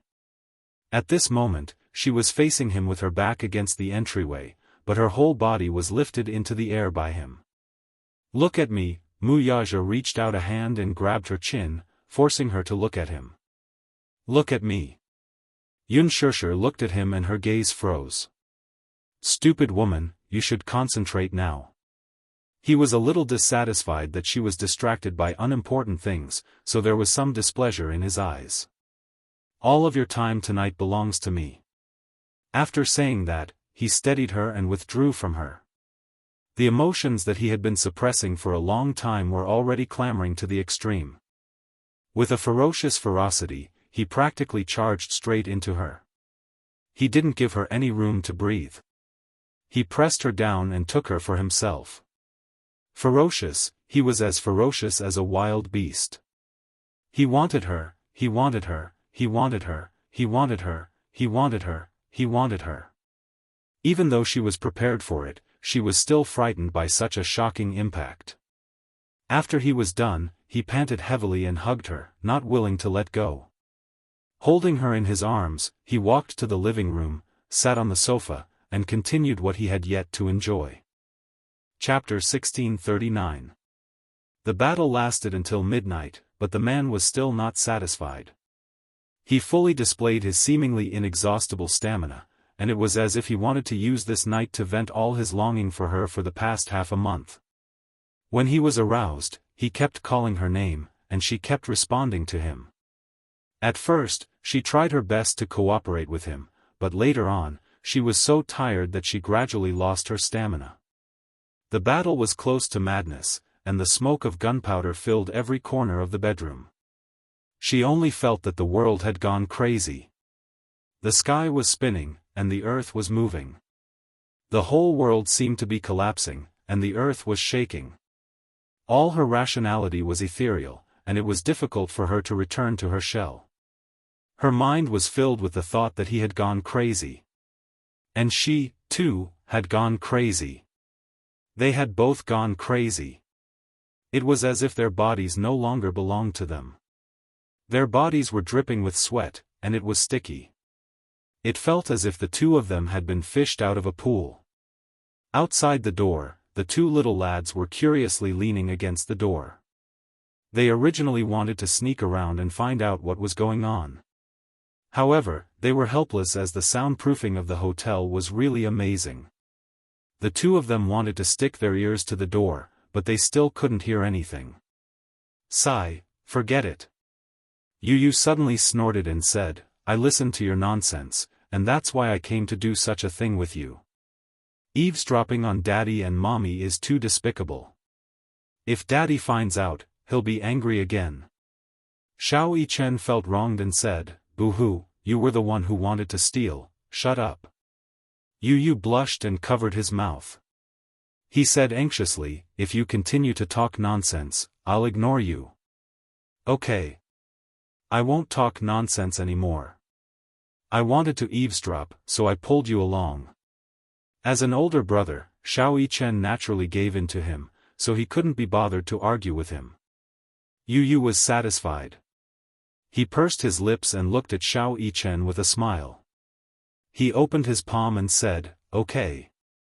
Let's go back to the room to rest. Okay. Xiao Yichen held his hand, and the two little rascals held hands as they returned to their room to rest. It was late at night outside the window.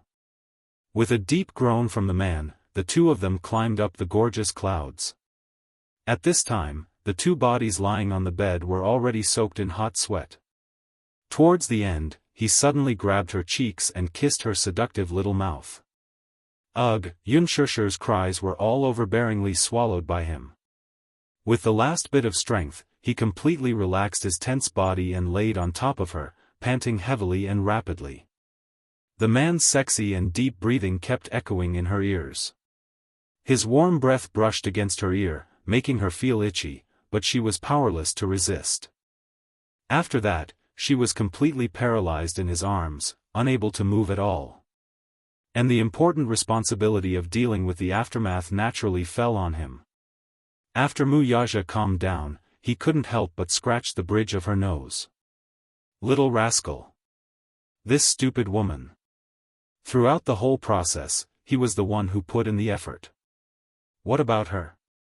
After everything was over, she was like a little rascal who only knew how to act shamelessly. She was paralyzed in his arms and didn't want to move at all. But it wasn't her fault. Chapter 1640. When he calmed his breathing, she was still panting heavily. One after another, it was as if the surrounding air was extremely thin and she was almost unable to breathe. It was as if he was trying his best to fill it up, but no matter what, he felt that it was not enough. Under his enlightenment, her body seemed to have turned into a puddle of spring water. Wuxia hugged her and walked into the bathroom. He filled the bathtub with warm water and sank her into the water, letting the two of their bodies submerge in it. When he calmed down, he liked to hold her like this. Then, he would quietly admire her beauty. Xianxia nestled in his arms, her left face quietly pressed against his chest. The hair on her face was soaked with sweat and messily stuck to her face. However, after hundreds of years, it did not affect her pure beauty in the slightest. Her beauty was a kind of otherworldly beauty that did not hide a trace of dirt. At this moment, her eyes were half closed and there was a trace of drifting in her eyes. Her long and thick eyelashes drooped down, covering her eyelids with a layer of shadow. Her eyelashes were moistened with sweat and there were a few droplets of mist standing on them, making this beauty even more ethereal. He secretly thought in his heart that if it was in the ancient times, she would definitely be an evil concubine that would bring disaster to the country. She would definitely be the kind of beauty that would cause chaos in the imperial court. So much so that for him who had always had a firm heart, in that moment, a cold thought suddenly floated in his mind: he might as well just die on top of her. Wuxia helped her clean up and at the same time, he still could not control himself from entangling with her lips. Xianxia, however, was enjoying his gentle intimacy. She hooked her arms around his shoulders and responded to his kiss. Occasionally, she would stick out the tip of her tongue and poke him. Wuxia originally wanted to teach her a lesson, but just as he carried her upright, this pitiful little woman was so wrong that she was begging for mercy. "I really can't do it today. I will be killed by you here. Let me go, please. I don't want it. I really can't want it anymore." Seeing her so pitiful, Wuxia showed mercy and dispelled the thought. After the two of them had taken a shower, he wiped her clean and carried her back to the bedroom. After getting on the bed, Xianxia comfortably rested her head on his arm and fell asleep soundly. This sleep was peaceful and steady, and it was actually a dreamless sleep. Early in the morning, he was woken up by the urgent ringing of the phone in the living room. Xianxia was still sleepy, but Wuxia was suddenly woken up. He put on a bathrobe and walked to the living room. He saw that it was Xianxia's phone ringing in her handbag. He picked up the phone and heard Qin Zhou's voice on the other end. Sure. Where are you? Yesterday, the crew found out that it was your birthday and wanted to celebrate with you, but you disappeared without a trace. Wuxia's brows sank slightly when he heard the manager's voice. She's with me. These 5 words were a high-profile declaration of sovereignty. In his eyes, Qin Zhou was undoubtedly a big love rival. It was a heinous crime to divide up the time that they spent together. Before Xianxia could respond, Qin Zhou heard Wuxia's deep voice and was so shocked that he almost threw his phone away. After a short moment of shock, Qin Zhou laughed. "Chairman Mu. So Xianxia is with you. I'm relieved. Xianxia is now. She's still sleeping." Chapter 1641. The words "too tired" left enough room for one's imagination to run wild. The corners of his lips twitched. He could almost guess the reason behind her "too tired." They hadn't seen each other for more than half a month. They must have been busy until late last night. Qin Zhou looked down and cleared his throat. Then, he said awkwardly, "Okay. Then. I won't disturb Chairman Mu's rest. By the way, please send my regards to Xianxia on my behalf. Happy birthday." Wuxia, however, replied, "You can say that to her face. I'm never in charge of passing on messages." Qin Zhou, his tone was so harsh early in the morning. Just a few words and it was full of tension. It seemed like he was implying that he was blaming him for making her schedule too full. There was clearly a hidden meaning in his words. Qin Zhou awkwardly exchanged a few more words before hanging up the phone. After giving it some thought, he realized that he had indeed made her schedule too full recently. After reflecting on it, he made another call to rearrange her schedule. Mu Yaja hung up the phone and returned to his room. In the afternoon, Yun Shishir was jolted awake by the noisy ringtone of her phone. She abruptly woke up from the ringing of the bell. She opened her eyes and heard the ringing of the bell. She turned her head and realized that the phone in her handbag had unknowingly been placed next to her pillow. She calmed her disturbed state of mind. Just as she raised her hand and was about to grab her phone, she was suddenly shocked by the feeling of accounting coming from the joints of her arm. TSK. It's so sore. Yun Shishir frowned and mumbled. She endured the pain and picked up the phone. Yun Yecheng's apologetic voice came from the other end. Shishir, are you free this afternoon? This afternoon? Yun Shishir looked around the room. Only then did she recall the madness last night and where she was at the same time. The curtains in the room were closed, so she could not see the weather outside the window, nor could she tell what time it was. However, based on her sense of time, she knew that it was very late. When she turned around, the side of the bed was already empty. She didn't know when the man had left. From this, she could deduce that it was already late. Yun Shishir held her phone and her face suddenly turned pale. She remembered that she had a scene this afternoon. Only then did Yun Shishir remember that she still had to film a scene today. Yesterday, her scene with Hua Jin had not been completed. Logically speaking, she still had to shoot another scene today. And now, it must be almost noon, right? Oh my God. She had slept so deeply that she had wasted so much time. Why didn't that man remember to wake her up? She had a lot of work to do in the afternoon. She didn't know if she could make it in time. Shishir? On the other end, Yun Yecheng's voice snapped her out of her daze. Yun Shishir suddenly came back to her senses and smiled. Daddy, I'm listening. I should be able to get to the train station this afternoon. However, I have a lot of luggage, so it's not very convenient. So, I wanted to ask if you have time to come over and help your uncle. After saying this, he paused for a moment before quickly adding, it's okay if you're really busy. If you really can't make it, you can take a taxi back. Yun Shishir was a little conflicted. She had a scene in the afternoon. However, she really couldn't bear to see her father rushing, so she asked, what time will you reach the station in the afternoon? Chapter 1642. All right. Don't worry, give me a call when you arrive, and I'll come over to pick you up. Do you have anything on in the afternoon? If you have something to say, then just let it go. The man persisted, still thinking of her best interests. Yun Shishir laughed. What can I have on? Dad, don't worry. I'm free this afternoon. He smiled, feeling touched by her thoughtfulness.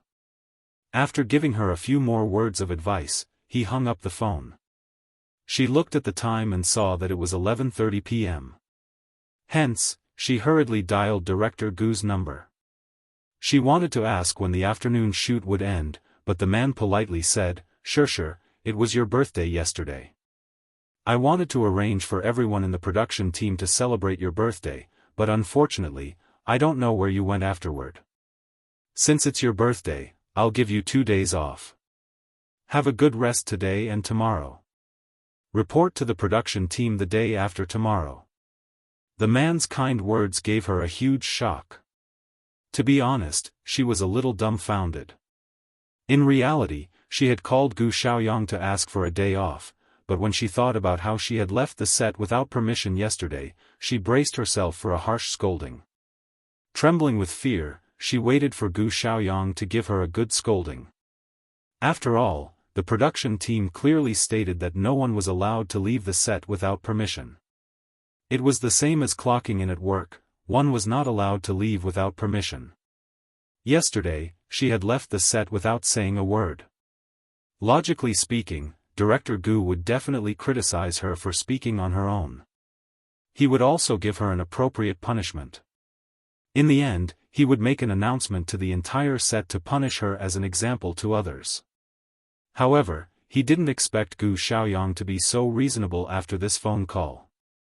He even approved 2 days of leave. 2 days of leave.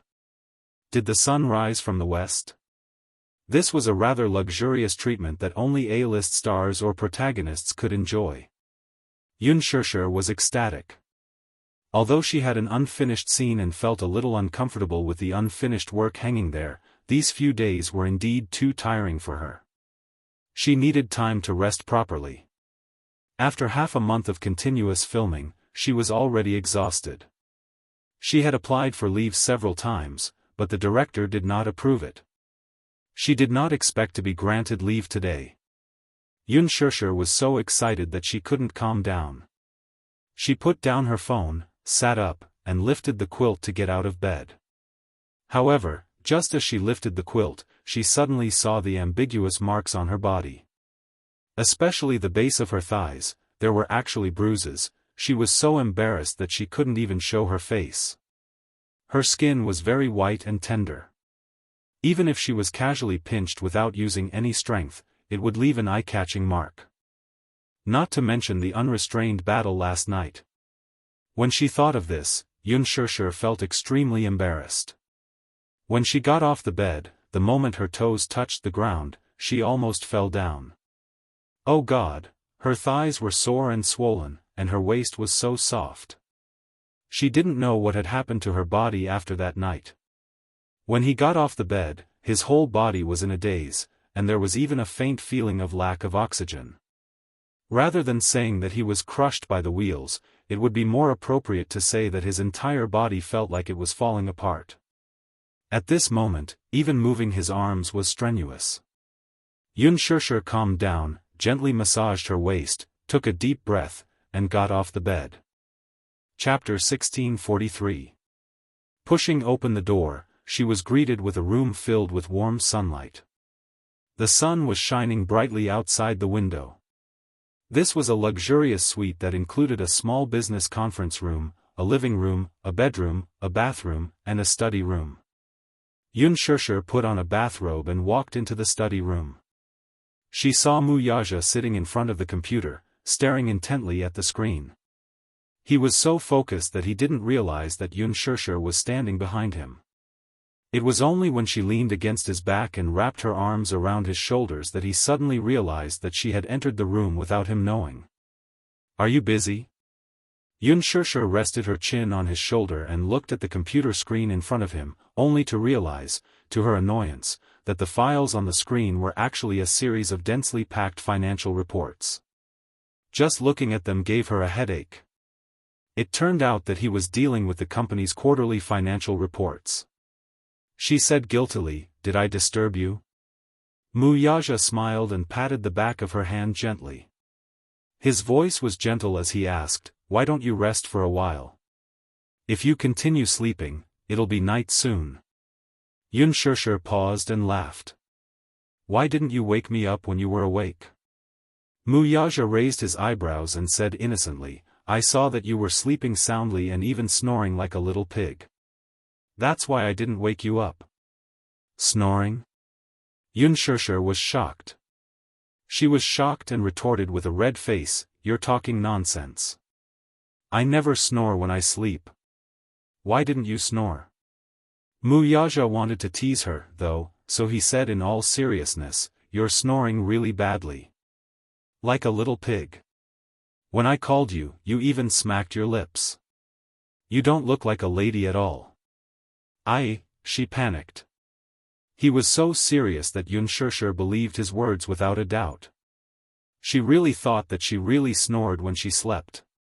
Oh my God. She snored? It was so embarrassing to snore when sleeping. In her impression, snoring while sleeping was a coarse behavior that only middle-aged men would have. She had always valued her bearing. When she thought about how she had actually snored and let this man hear it, for a moment, she only felt her cheeks burning. It was incomparably embarrassing. Feeling conflicted, Yunshursher bit her lower lip. She wanted to cry but had no tears.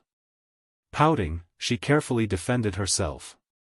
Actually, it's normal for people to snore sometimes. Sometimes, when people are too tired, they will snore when they sleep, don't. Halfway through her words, she felt embarrassed. She wanted to say that he didn't mind her. Muyaja, on the other hand, was tickled by his earnest attempt to absolve himself. Thus, he raised his hand and couldn't help but pinch the tip of her nose as he teased, "You're not just snoring. I really want to take a picture of how ugly you look when you sleep." Huh? What's wrong with me? What do you mean not only? What's wrong with me? Muyaja nodded seriously. Yes. Does drooling count with drooling? Boom, wait a minute. Yunshursher's face flushed red. Why was she drooling? Yunshursher was so shocked that she instinctively touched her mouth, but she didn't feel any saliva stains. Chapter 1644. Muyaja slapped her hand away. Stop touching. When I woke up in the morning, your saliva was all over my arm. I used a towel to wipe it clean for you. He said it so seriously that Yunshursher believed him even more. With a dejected look, she said, Why was I salivating? I really don't know. As she said that, she bit her lips in annoyance and cried out in her heart. It's over, it's over. Her ugly sleeping state was actually seen by this man. Yunshursher was very concerned about her image in his heart. Salivating and snoring. Why was she like those middle-aged men who picked their feet when she was asleep? Seeing her reaction, Muyaja found it cute and interesting. He couldn't help but curve his lips and snigger. Yunshursher heard him snickering and looked at him suspiciously. Alas, he was quick to restrain himself. By the time he looked at her, his smile had already disappeared and he was looking at her with a straight face. He did not know how to laugh at all. I might really be too tired. I hope you don't mind. However, Muyaja harumphed coldly. Salivating and snoring. I can tolerate that. But do you know that talking in your sleep in the middle of the night, rolling up the blanket, and even kicking people? That's really too much. Yunshursher widened her eyes in shock and looked at him in disbelief. That's impossible. When I'm sleeping, I'm quite well behaved. I've never kicked people or talked in my sleep. Her. Rolling up the blanket was especially too much. When I woke up in the middle of the night, the blanket on my body was gone. As he said that, Muyaja sighed helplessly. I really don't know how badly you tormented me last night. Yunshursher bit her lips. She really wanted to cry but had no tears. She really didn't know that she had so many bad habits when she was asleep. Muyaja even sneezed according to the situation, scaring Yunshursher so much that she didn't know what to do. Are you alright? It's fine. Muyaja frowned. She probably caught a cold. When Yunshursher heard this, she felt even more regretful. She wrapped her arms around his and said, I'm sorry, I didn't know. I really didn't know my sleeping posture was so bad. That was because I had always slept alone. You had never said that when I slept with him in the past. That's why I didn't know I had a bad sleeping posture. When Muyaja heard this, he laughed in his heart, but on the surface, he pretended to be noble and cold, ignoring her. Yunshursher was even more frightened, thinking that what he said was true. She said pitifully, Did you catch a cold? If I catch a cold, I'll feel guilty. Just as she was racking her brains to come up with a way to smooth things over, the man's lips curled into a smile as he suddenly wrapped his arms around her waist. In just a split second, he had her in his embrace. Lowering his head to look at her, he lovingly planted a kiss on her cheek. Her.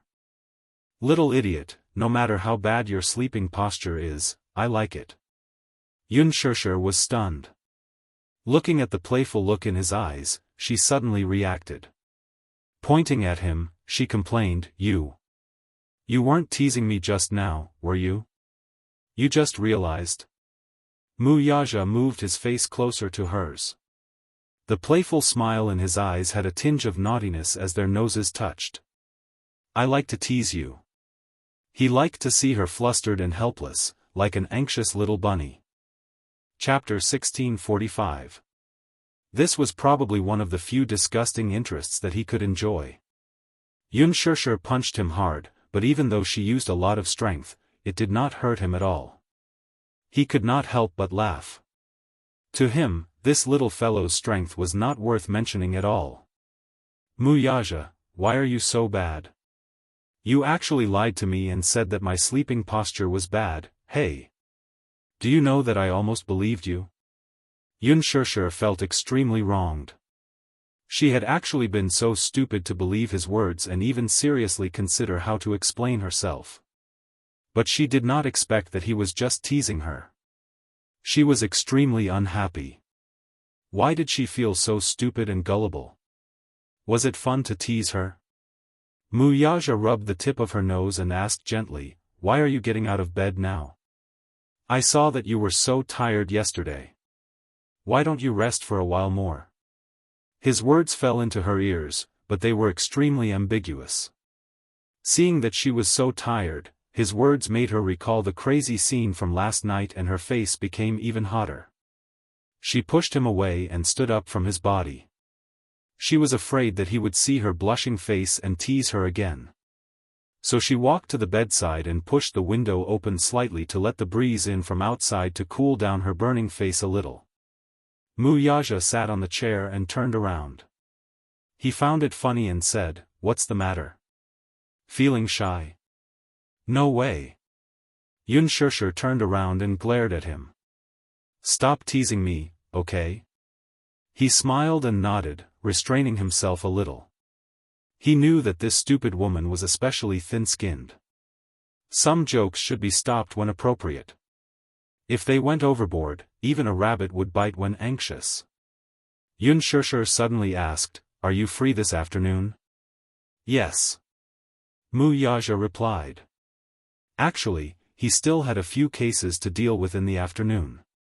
However, one of the standards of being a wife's slave was that whenever she asked if he was free or if he had time, it meant that she had something to do. Therefore, even if he had something to do, he had to answer, yes. If he couldn't finish the case, he could leave it for tomorrow. He wasn't in a hurry anyway. She was number one. If Unspoken knew about this, she would definitely be touched to death. However, as a man, he would definitely want to save face. He couldn't let her know that he had rejected several cases for her. If she found out, she might secretly feel proud of herself. Seeing that he was free, Unspoken asked, Can you come with me to pick someone up this afternoon? Who? My father. Unspoken smiled. He's coming back to Beijing today. He'll arrive at the train station in the afternoon. It should be around 4:00. If you're free, come with me to pick him up. Wuxia smiled. Okay, I'll accompany you. When Unspoken heard this, she was in a good mood. However, she suddenly thought of something and asked again, Are you really free this afternoon? I see that you are usually very busy. I happen to be free this afternoon. Okay. Love you. She hugged him by the shoulders and gave him a kiss before running to the bedroom to report to her father on the phone. Unspoken, can you prepare 2 cars this afternoon? No problem. Do you have a lot of luggage? It's like this. Chapter 1646. Unspoken was taken aback by his words. Yunyecheng found a secluded place and explained his purpose for coming. It turned out that Yunyeho had initially refused to go to the capital for no other reason than that he knew what his wife was up to. She wanted to make use of this opportunity to escape from this destitute place and, by basking in Yunyecheng's limelight, secure a good job for her 2 daughters in the city. If she could find a decent job in the city, it would be a glorious thing. This job, however, was another matter altogether. She was mainly thinking that if she could find a wealthy husband for her 2 daughters in the city, then she wouldn't have to worry about the rest of her life. Furthermore, with Yun Yecheng in the city, she would not have to work so hard to serve him. She even planned to find a second love and marry another man in the city. After all, she was still young in her 40s. She could not let Yun Yeho drag her down for the rest of her life. If she could marry another man, she would decisively kick away the crippled Yun Yeho and live a happy life of her own. Women, after all. Husband and wife were birds in the same forest, but they would fly away in the face of disaster. Moreover, there was a saying that went, "A fine bird chooses a tree to nest in." Yun Yeho was crippled and had lost his ability to work. He would have to rely on others to take care of him for the rest of his life. She did not want to be a coolie, so she naturally had the idea of looking for a better job. How could he not see through her thoughts? After being married for so many years, he had long figured out what she was thinking. Moreover, he was now crippled, so his mind was very sensitive. When a person reached this stage, they would be able to see things and people clearly. It was especially so at this time that one could see through people's hearts. Therefore, he did not want to be a burden to Yun Yecheng, so he repeatedly emphasized that he would stay in his hometown and not go to the capital. Alas, no matter how his wife and daughters persuaded him, he would not waver. His wife was almost angered to death by him. In the end, it was Yun Yecheng who came to persuade him. He told him, "Brother, I'm bringing you to the capital so that I can take better care of you. It's been hard on you these past few decades, I'm the one who made you suffer. You don't have to worry about whether going to Shangjing will bring me any burden or trouble. This isn't something you should be worried about. Moreover, you're my younger brother. This is what I should do. Don't tell me you want me to leave you at home and watch you suffer. How can I, as your older brother, stand by and watch? I've seen everything you've done for the past few decades. When I was in my prime, you quietly took care of my old mother for me. When I was down and out, you secretly came to the capital and gave me your hard-earned money. And these past few decades, you've been fulfilling filial piety on my behalf. You've been responsible for so many years. You've been responsible for so many things that you shouldn't be responsible for. Now that you can't bear it anymore, it's time for me, your older brother, to take responsibility for you. Mother is no longer here, and you are one of the few things I care about in this world. Come with me to the capital and let me take good care of you. Now that life is better, and Shirshir is also working hard, I have nothing to worry about other than you." Chapter 1647. Ah ho, don't say such things. In any case, I've already made up my mind to bring you back to the capital. You don't have to throw a tantrum, just listen to my arrangements. Yun Yeho was touched by this, but he could not say anything about it. Now that Yun Yecheng was bringing Yun Yeho to the capital, his troublesome wife and 2 daughters would, of course, follow suit. As a result, Xiang Yu and her 2 daughters had packed their bags and followed him excitedly to the capital to enjoy life. As mentioned earlier, when Yun Yeho was young, he worked at a construction site and earned enough money to build a new house in his hometown. After building the new house, he married his wife and gave birth to a pair of daughters. What happened in the end? Although they were not rich at first, they still led a stable life. Man proposes, God disposes. Yun Yeho got injured while working and became half paralyzed. With his pillar of support collapsing, the burden of living naturally fell on his wife's shoulders. She had a seriously ill mother-in-law and a half-paralyzed husband at home.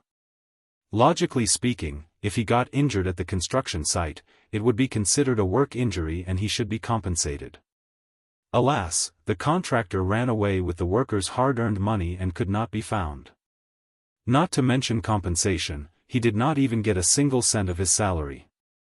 As a result, he could only enjoy some subsidies from the village and rely on the few acres of farmland at home for his income. His wife was willing to work hard without complaint at first, but as time passed, she began to complain. Others were gradually leading better lives, but what about her? It was bad enough that her husband was useless, but he even became half paralyzed while working at the construction site. Was this not equivalent to living as a widow? Not to mention earning money, she could not even live a normal life as a married couple. Although she had 2 daughters, she was not even 40 years old. She was at the age when she needed to live a life as a married couple. Now that she was half paralyzed, she was practically a widow. This was even better. During the day, she had to farm outside, and when she returned, she had to take care of a seriously ill mother-in-law. Yeho, who was bedridden, also needed to be taken care of. Gradually, her complaints increased. As a woman, she was also bullied outside. After all, the only man in the family had collapsed, so the villagers looked down on her and often made things difficult for her.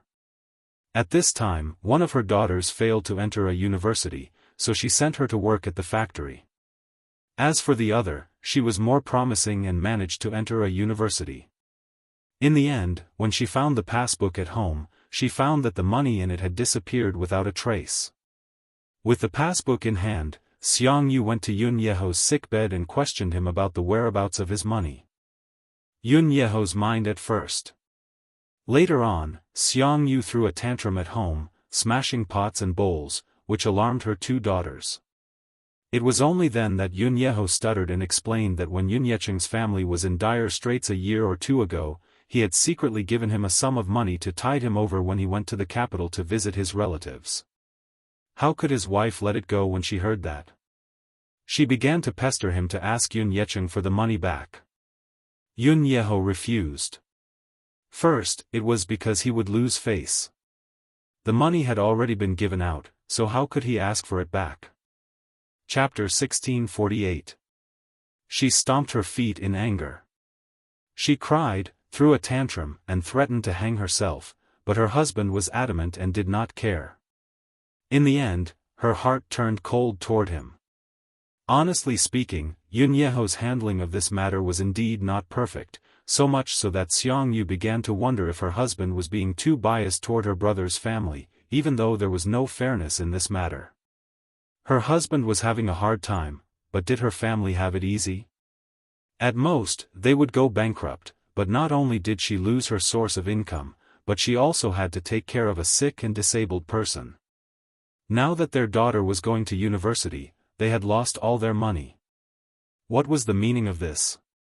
Because of this, their younger daughter could not complete her university studies and had no choice but to work in a factory with their elder daughter. Because of this, she bore a grudge against them and even became sloppy when it came to taking care of her mother-in-law and husband. When Yeqiang found out about this when he went back to attend the funeral, he felt very apologetic and said that he wanted to compensate her with the money. Although the money was paid, the woman could not get rid of the hatred in her heart. Although she appeared polite on the surface, she did not buy it in her heart. What was the point of returning the money? Because of this, her daughter could not complete her university studies. This became her lifelong regret. One must know that having a university student in the family was a respectable thing. It was all ruined because of her husband's family. There was one more thing that he did not know. Sometimes, when she returned home late, it was not because she had just returned from the fields. Instead, it was because she had an affair with a bachelor next door behind his back, and the other party gave her a few hundred yuan for it. Everyone in the village knew that she was having an affair behind Yeho's back, but he was kept in the dark. Hence, many people in the village secretly laughed at him. Everyone in the village laughed at Xianxia for being a loose woman. Anyway, her reputation had been spread out. They all said that she was a woman who did not abide by the virtues of a wife. When Yeqiang returned to his hometown this time, he also heard some gossip. He was furious and had many opinions about this woman. However, in order to avoid agitating him, he suppressed the urge to bring it up. Still, he did not have a good impression of this woman. His wife was the one who had shamelessly suggested this trip to the capital. Hence, he decided to find her a place to rent out once they reached the capital. He couldn't let Xiangyu become Shishir's burden. At 4 in the afternoon, Shishir and Mu Yaja arrived at the station early in the morning. Each of them drove a Mercedes-Benz SUV. Mu Yaja specially called for bodyguards to clear the road to prevent paparazzi from taking photos. They were all public figures. Naturally, they had to be on guard when they appeared in public. When the car arrived at the station, Yun Yecheng gave her a call. Yun Yecheng was stunned to see Mu Yaja, who was dressed in casual wear, standing in front of him, looking tall and slender. He then looked at Shishir with suspicion in his eyes. "Shishir, isn't this your university professor?" Shishir coughed and said, "Dad, let's go home first. There are too many people here, so it's not convenient to talk." All right. Yun Yecheng nodded and then turned to the wheelchair-bound Yun Yeho. "Ah-ho, this is Shishir. Can you still recognize her when she grows up?" Chapter 1649. Yun Yeho stared at her for a long time before realization dawned on him. "Oh, my. Shishir. It's really you. I recognize you. He grabbed her hand and patted it as he lamented, "Shishir has grown up and is even prettier than when she was young. A girl changes 18 times between childhood and womanhood." Tears welled up in his eyes as he lamented. Xiangyu and Yun Yeho's daughters, who were standing behind them, had ugly looks on their faces. However, they quickly suppressed their feelings of discomfort.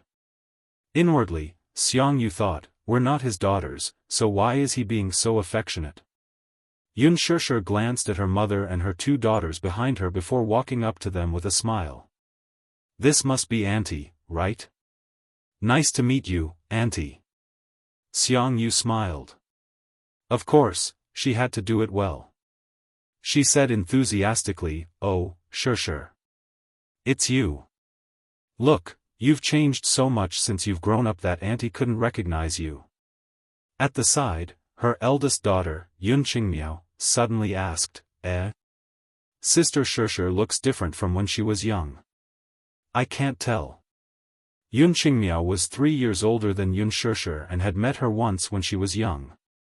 Her other daughter, Yun Qinli, said disapprovingly, "Sis, how many years has it been since you last saw Shishir? You must have forgotten how she looks like."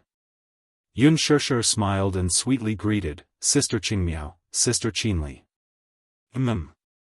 The 2 sisters went forward and shook hands with her, but for some reason, Yun Qinli looked at her strangely. Yun Qinli didn't really like her. After all, if not for Yun Yecheng's matter, she would not have failed to attend university and become a laughingstock. Mu Yaja walked forward, but when he appeared in front of the sisters, he instantly attracted the attention of the mother-daughter trio. He was too dazzling. Even though he was wearing sunglasses and a low-key casual outfit, standing silently beside Yun Shishir, it was hard to ignore his powerful aura. His presence was too strong. Yun Qinli had only noticed Yun Shishir at first, but Yun Qingmiao, on the other hand, had been sneaking glances at him from the start. Oh God, this man is so handsome. He was dressed so fashionably. Looking at the leather jacket he was wearing, it was obvious that it was expensive. Everything he was wearing was branded, right? This man must be very rich or has a good family background, right?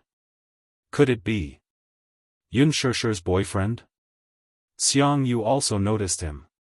She tugged on Yun Shishir's sleeve and secretly asked, This? Yun Shishir was once again put in a difficult position.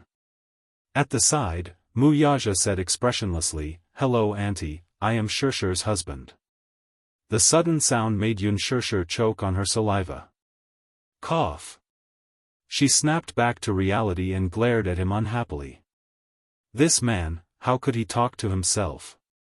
He had just proposed and had yet to register his marriage. How could he be considered her husband? Mu Yaja received her angry glare and smiled. What's wrong? Why are you so shy? Husband? Everyone exclaimed in unison in shock, but they all cast their gazes on them in disbelief. No one was more surprised than Yun Yecheng. This man, wasn't he her university professor? Why did he return to his hometown to visit his family for only a few months and become her future son-in-law? Yun Yeho's eyes widened as well. Chapter 1650. Yun Qingmiao pressed on. That's right. I haven't heard that you're married in our hometown, and there's no wedding banquet either. Have you guys registered your marriage? Yun Shishir was a little embarrassed as she answered, We haven't registered our marriage yet. Everyone's expression became even weirder when they heard that. Yun Yecheng, in particular, furrowed his brows and glared at his future son-in-law as if he were looking at a love rival. He was somewhat suspicious, afraid that the latter was a bad guy who had appeared out of nowhere to kidnap his daughter. His eyes were full of wariness as he sized him up. Mu Yaja also sensed the unfriendliness in his father's gaze. He turned to look at him and gave him a deep smile. On the other side, when Xiangyu heard Yun Shishir's words, she was a little picky. How can you be considered my husband when you haven't registered your marriage? Yun Shishir was about to reply when Mu Yaja spoke first. Shishir is my wife. Whether we register our marriage or not doesn't mean anything. His domineering and firm attitude made Xiangyu swallow her words with just one sentence. Suddenly, she sized up Mu Yaja again before her gaze finally landed on the branded watch on his wrist. He was dressed very low-key today, and this watch was probably the only thing on him that symbolized his status. Yun Qingmiao also saw the watch on Mu Yaja's wrist. Startled, she leaned close to her mother's ear and whispered, Mom, this man seems to be very rich. He's wearing a Vacheron Constantine watch. This watch costs at least a few 100,000 yuan, and the more expensive ones cost millions. Vacheron Constantine? Her mother was shocked and even more incredulous. She had never heard of this watch. Yun Qingmiao only knew about it because the boss of the factory she worked at wore this watch. She heard that it cost a few 100,000 yuan. It was so expensive that it cost millions. She had never seen it before, though. What watch? One for a few million? At this moment, the way she looked at Mu Yaja changed slightly. There was an unusual sizing up and satisfaction in her eyes. He. Why don't I know that Shishir has a boyfriend? Shishir, this is a major event in your life. Look at your father, he seems to be kept in the dark. Did you not tell him about it? If you ask me, before she could finish her words, Mu Yaja lost his patience and interrupted her. Shishir and I don't need you to worry about our marriage. I've already ordered people to pick an auspicious date. I'll give Shishir a perfect wedding. Once again, Xiangyu's words were blocked. She had nothing else to say, and her expression was a little awkward. Yun Yeho, who was standing at the side, said, You talk too much, Xiangyu. It's not up to you to worry about Shishir's boyfriend. She was embarrassed. Yun Yecheng kindly replied, Hey, don't say that.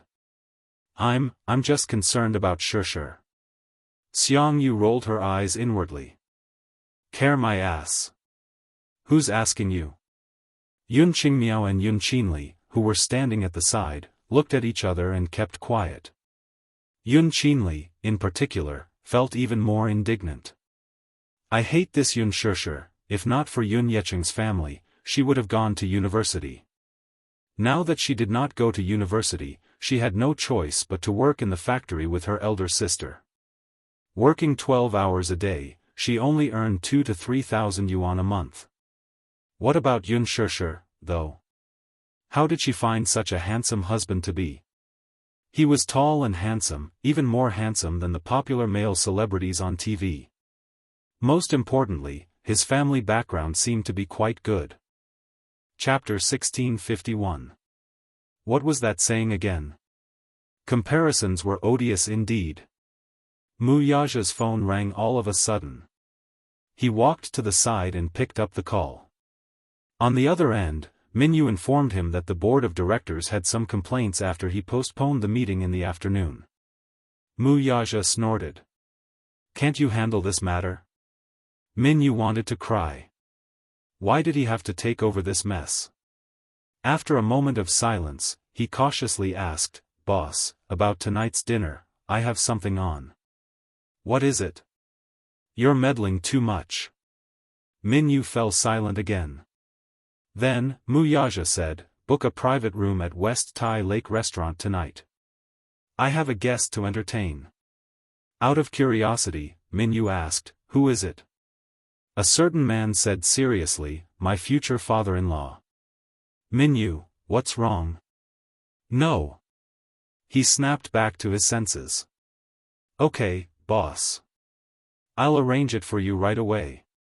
Yun Qingmiao stole a few more glances at Mu Yaja's direction and secretly asked her younger sister, "Sister, look at his phone.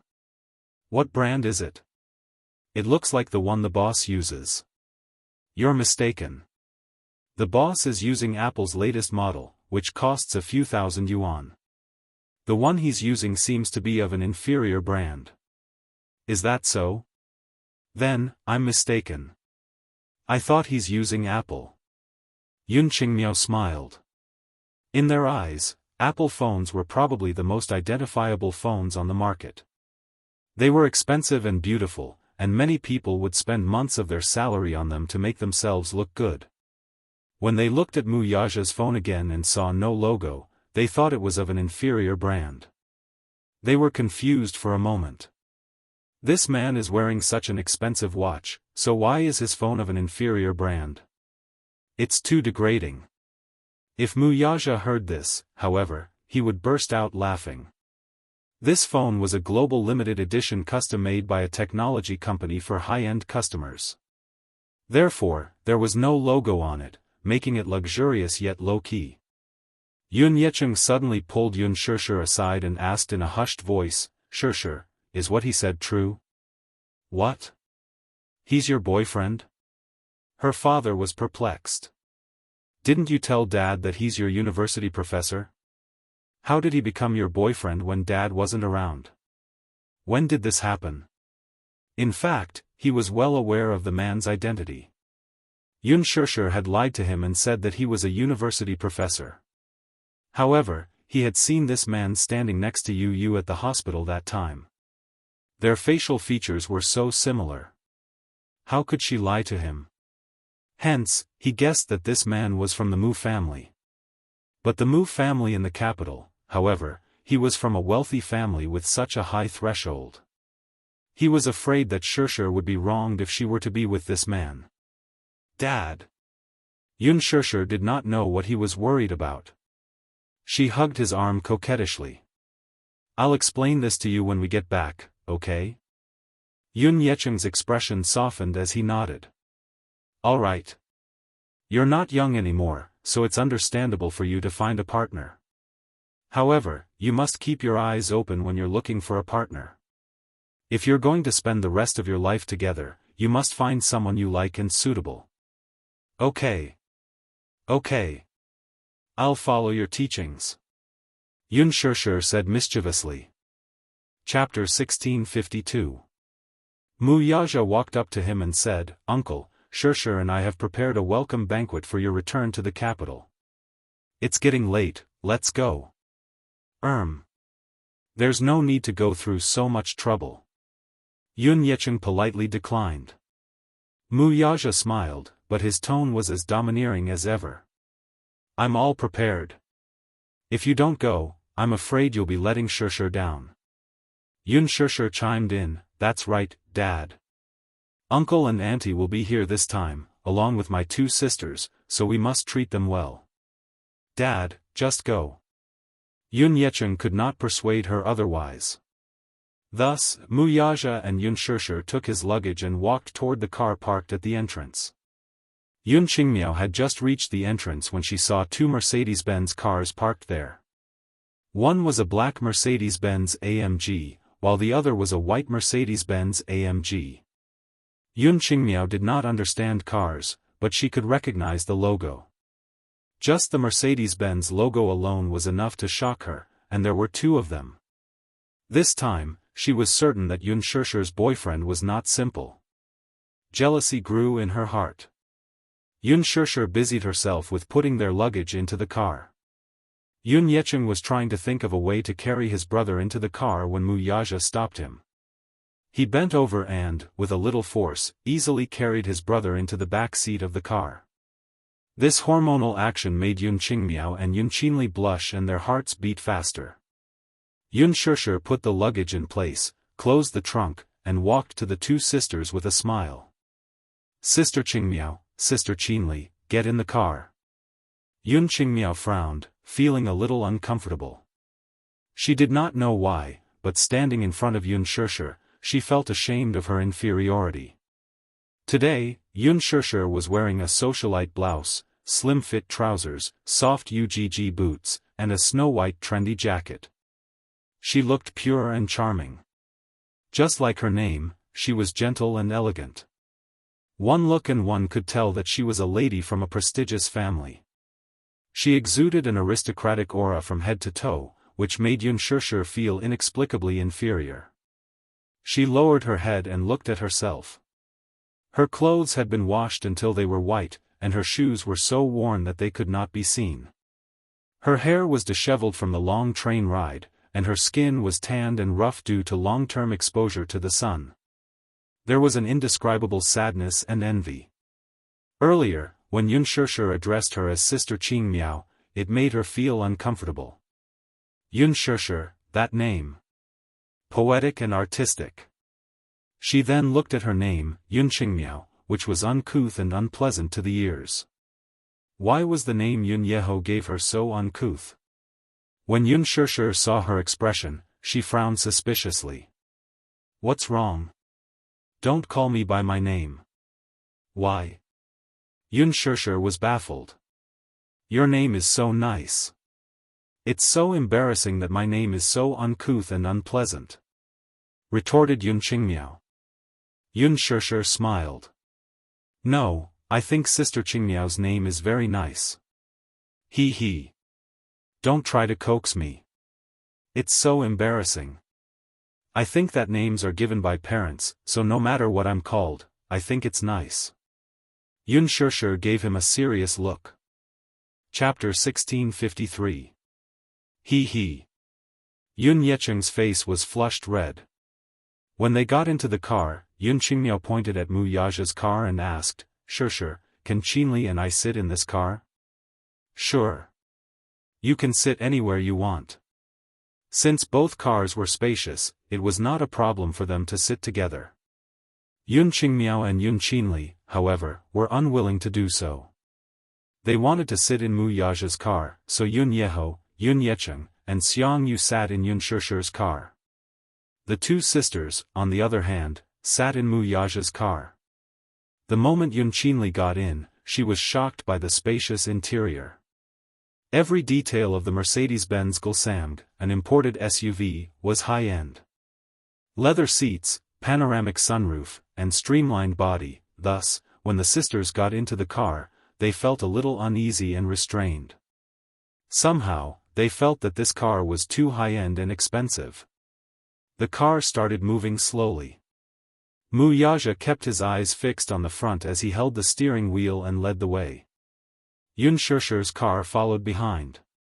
He drove a little slowly, seemingly taking into account that she was inexperienced in driving, so he did not drive too fast for fear that she would not be able to keep up with him. After getting used to it for a while, Yun Qingmiao finally relaxed her body. She leaned forward slightly and leaned on the back of the driver's seat.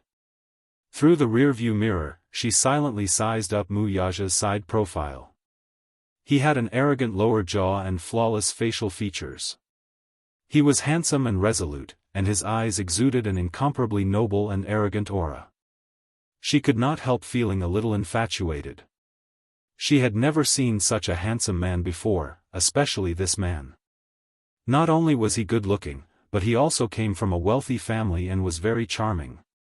No woman could resist such extraordinary charm in front of him. She was no exception. Her heart was stirred. Thus, she asked with a grin, "What's your name?" Xianxia, who saw that her sister actually dared to strike up a conversation with this unapproachable man, was instantly interested and moved forward. Wuxia stared at him, but his voice was cold. "In the future, you can call me brother-in-law." "Brother-in-law?" Xianxia laughed dryly at that. "That's not very nice, is it? You're not even engaged yet, so it's not appropriate for me to call you brother-in-law now." Wuxia frowned slightly but did not say anything. "Tell me your name, I don't even know your name." Xianxia also chimed in, "That's right." Wuxia suddenly said, "Pay attention to your seats." Xianxia and Xianxia exchanged glances before turning to look at their seats curiously, not understanding what he meant. What do you mean?" "I don't understand." Wuxia said, "Seat belt." Xianxia grabbed the seatbelt, but she was still confused. "What's wrong with the seatbelt?" "Fasten it." Xianxia did not know whether to laugh or cry. "Why are you fastening the seatbelt?" Wuxia raised a brow impatiently and then turned the steering wheel abruptly, making a sharp turn. Caught off guard, the two sisters bumped into each other and nearly fell out of their seats. When the car returned to normal, the two sisters raised their heads in embarrassment and quickly fastened their seatbelts, not daring to say another word. This way, even if Xianxia wanted to talk to him, she could not do so due to the seatbelt.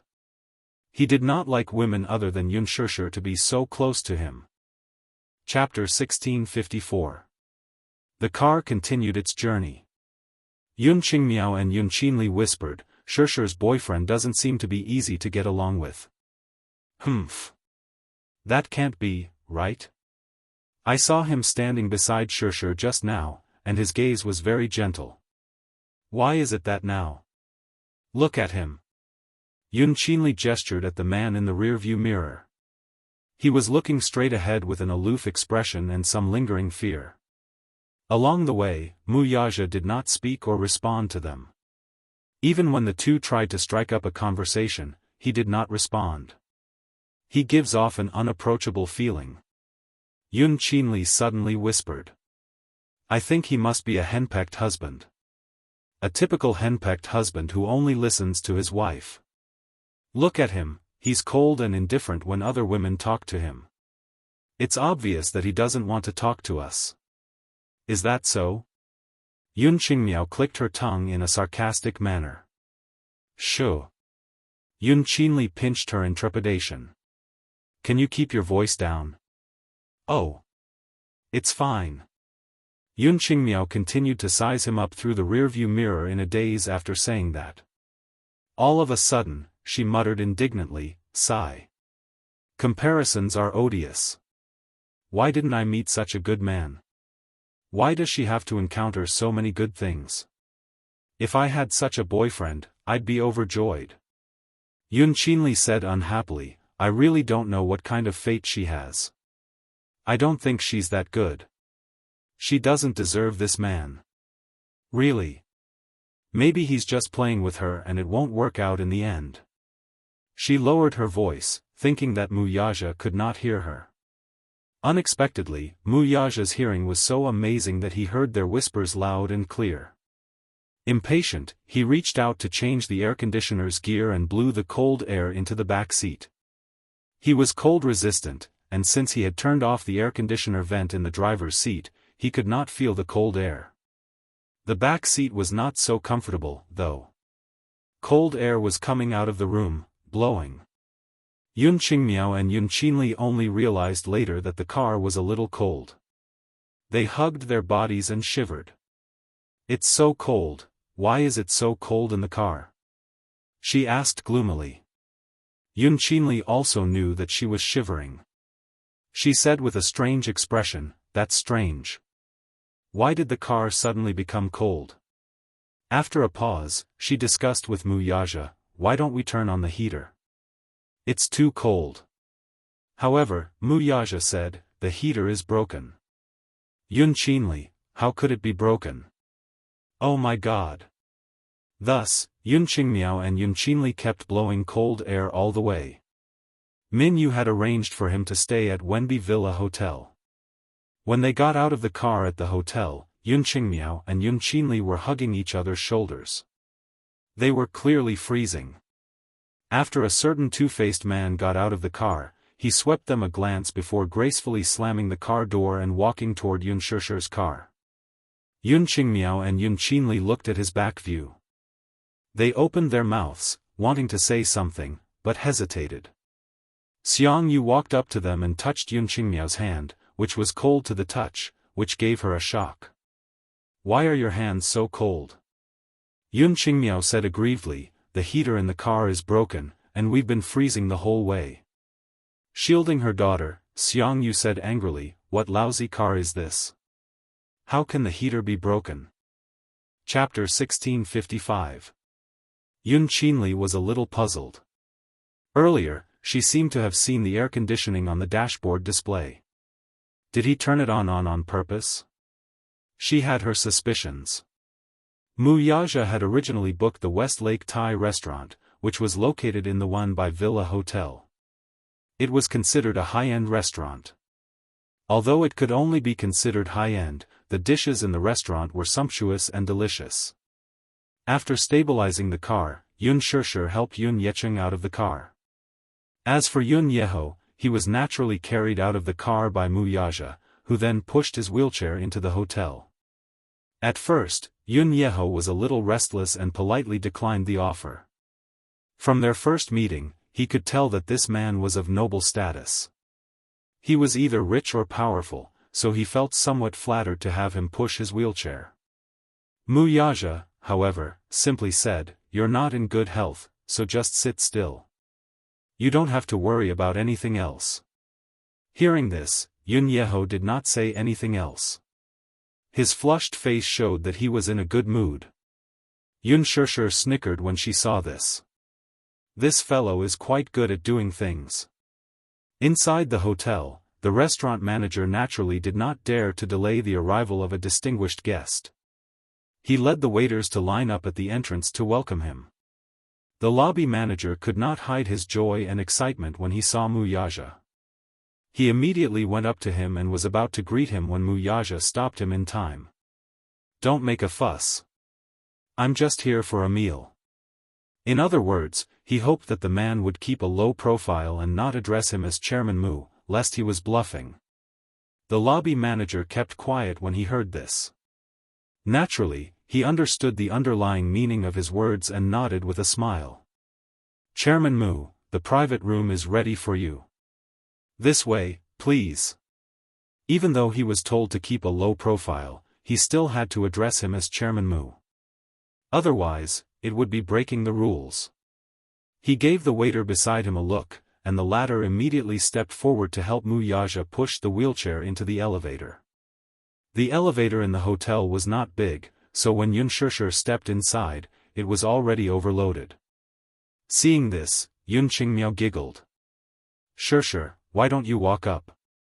It's only the 5th floor anyway." Yun Shusher nodded. "All right. Then I'll walk up. You guys enter the private room first." Just as the elevator doors were about to close, Wuxia suddenly stepped out. Yun Shusher was stunned. "What are you doing?" Behind him, Yun Qingmiao and Yun Qinli were puzzled. Why are you going out? There's still room for one more." Wuxia ignored the people behind him. He lowered his head and glanced at Yun Shusher. He reached out, took her hand, and interlocked his fingers with hers. "I'll go with you." Yun Shusher blushed and said in a low voice, "Why didn't I realize you were so clingy?" Behind them, Yun Qingmiao's expression changed. She wanted to say something, but the elevator doors had already closed. In the narrow space, Yun Qingmiao was obviously in a bad mood. Her mother glanced at her and chided, "What's wrong with that long face?" "Nothing." Yun Qinli suddenly asked Yun Yecheng out of curiosity, "Uncle, what's the background of Shusher's boyfriend? I saw the lobby manager treating him very politely just now. It's as if he's very powerful, calling him Chairman Mu in a very flattering manner. Chapter 1656. Yun Yecheng let out a dry chuckle but did not reply. His mother, however, interjected from the side. "Brother Cheng, since he's Shirshir's boyfriend, I think you should really find out more about him. Shirshir is so young and pretty, if she gets abducted by some unknown rascal, you'll have a lot to cry about." "That's right. Uncle, you should find out more about him." Yun Qingmiao chimed in from the side. Yun Yeho, who was in his wheelchair, clicked his tongue and reprimanded, "Why are you poking your nose into other people's business? He's Shirshir's boyfriend, why are you all so concerned about him?" You. Yun Yeho. What's wrong with you today? Why are you always pouring cold water on me?"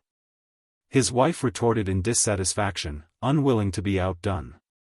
Yun Yecheng tried to smooth things over. "Oh, dear. Today is a rare happy day, let's not bicker." Yun Yeho kept quiet when he heard that. His wife snorted and muttered something under her breath. Her voice was so low that no one could hear what she was saying. Mu Yaja and Yun Shirshir soon arrived at the private room. However, before the two could take their seats, Yun Qingmiao asked Mu Yaja curiously, "I heard them calling you Chairman Mu earlier. He. Are you a big boss?" Yun Shirshir furrowed her brows in discomfort. Why is this woman paying so much attention to Mu Yaja right from the start? She cast a sidelong glance at a certain man, but her brows relaxed. It was not surprising, though. After all, this man was a magnet for bees and butterflies. Putting aside his handsome looks and impressive family background, just his noble aura alone was enough to move one's heart. He was indeed not someone to be worry-free. Mu Yaja looked up at Yun Qingmiao. Initially, he wanted to ignore her, but with so many pairs of eyes watching, he could not appear too cold. Hence, with a smile, he said casually, "Everyone in this hotel calls me boss." Yun Qingmiao had a feeling that he was hiding something. Just as she was about to question him, Xiangyu beat her to it. "I heard the lobby manager calling you Chairman Mu earlier." He. "I still don't know your name, so can I call you Xiao Mu?" Mu Yaja nodded. Xiangyu smiled in satisfaction. Yun Shirshir, on the other hand, snickered. Xiao Mu? This title really made one not know whether to laugh or cry. If all of Disheng's subordinates knew that their boss outside, they would be in the wind, Yun Yeho quietly sized him up and exclaimed in admiration, "Xiao Mu, you're really tall and handsome. Plus, you're very polite too." Xiangyu added, "That's right. To be able to find someone like Xiao Mu, there must be smoke rising from your ancestors' graves." Yun Shirshir frowned. Her aunt's words were inappropriate and should not be said in front of so many people. However, after thinking about it, she did not pursue the matter. She heard that this auntie had not studied for many years and was not particular about her speech, so she could only let it pass. Yun Yecheng, on the other hand, remained silent. From the moment Mu Yaja entered the room, he had been sizing him up without a word, as if he were facing a formidable enemy. Today, when he returned to the capital, he did not expect that a prospective son-in-law would appear out of nowhere. This caught him a little off guard. Thus, he had yet to digest it until now. Chapter 1657. As they exchanged pleasantries, the dishes were served one by one. Everyone chatted as they ate. For some reason, though, Yun Shirshir had a feeling that the topic at the table revolved around Mu Yaja. Even though Mu Yaja was unwilling to pay attention to it, he still maintained a courteous look on his face. She asked, "Little Mu, how old are you this year?" Mu Yaja answered, 28. She exclaimed, "Oh, dear. I really couldn't tell at all. I thought that you're only 22 years old today. That means that you've already had some aspirations of entering society." Mu Yaja answered, "I started working when I was 20. She lamented, "Does that mean that you didn't make it to university?" Yun Qinli replied, sigh. I didn't go to university, either. I got in, but I couldn't afford the tuition fees, so it was delayed. As she spoke, she did not forget to secretly shoot a resentful glance at her father and Yun Shishir. Yun Shishir, who was busy taking care of her father, did not notice her sister's gaze. Mu Yaja answered, I did go to university, but I finished all my studies when I was 19. Her eyes widened in shock. Which university are you from? Mu Yaja answered, Stanford. Her eyes widened. Why are you tearing up the blanket? Mu Yaja patiently answered, Stanford. She frowned. I've never heard of that university. Yun Qinli, who was standing at the side, felt a little embarrassed and quickly tried to smooth things over. Mom, he's talking about Stanford, a very famous university in America. Stanford. Oh. I see. She rubbed her hands together uneasily, clearly feeling a little embarrassed. Yun Yeho suddenly said, Shishir, you should be 23 years old today, right? Yun Shishir looked up and smiled. Uncle, you must have remembered wrongly. I'm 24 this year. 24?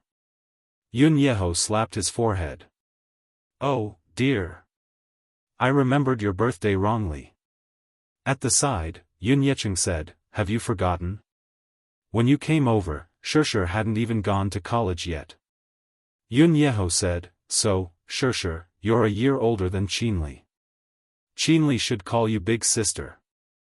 Yun Qinli was surprised. Shishir, you're older than me by a year. Aya, what a blunder. Sister Shishir, I'll have to call you sister from now on. Soon, the topic was back on track. Alas, the two sisters still paid more attention to Mu Yaja.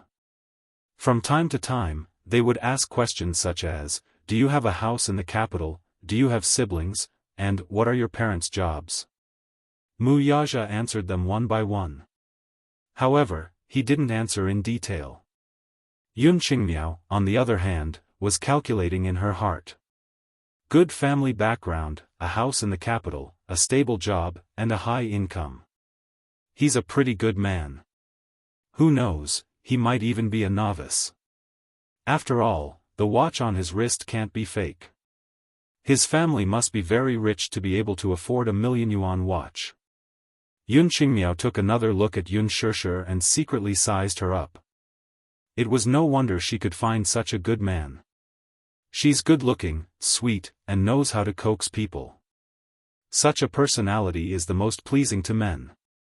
Yun Shishir could only feel her sister's piercing gaze on her, which made her feel a little uncomfortable for a moment. He was also secretly calculating in his heart. It seemed that he had to arrange another place for them to stay. Chapter 1658. It was better not to bring relatives over for the time being. They would start gossiping again if they saw the two children at home. She could not be bothered to deal with them. She was not afraid of getting pregnant out of wedlock, rather, she was afraid that this auntie and her two sisters would say something hurtful in front of the children. Even if it was unintentional, she would not allow it. Hence, after dinner, Yun Shishir decided to arrange for them to stay in a hotel for a few nights. She would make proper arrangements for them once she found another place to stay. Driving to the hotel, she arranged 2 rooms for her mother, Yun Qingmiao, and Yun Shishir. The latter asked curiously, why are we staying in a hotel? He. Mom, the housing prices in the capital are so expensive. Sister Shishir's house is small and can't accommodate so many people, so she arranged for us to stay in a hotel first, said Yun Qinli. Her mother smiled at that. If you ask me, the capital isn't as comfortable as our hometown. There are so many rooms back home, it's the same for all of us. The housing prices in the city are indeed frighteningly expensive. Yun Shishir could only say, Auntie, Sister Qingmiao, and Qinli, let's just make do for tonight. I happen to be free tomorrow, so I'll bring you guys to look at the houses and arrange for your accommodations before making other arrangements. Her mother nodded but suddenly asked, how much does a night in a hotel cost? I don't have much money on me. She had a bankbook with her, and it contained tens of thousands of yuan that her father had returned to her. She could not bear to spend it, so she deliberately said that.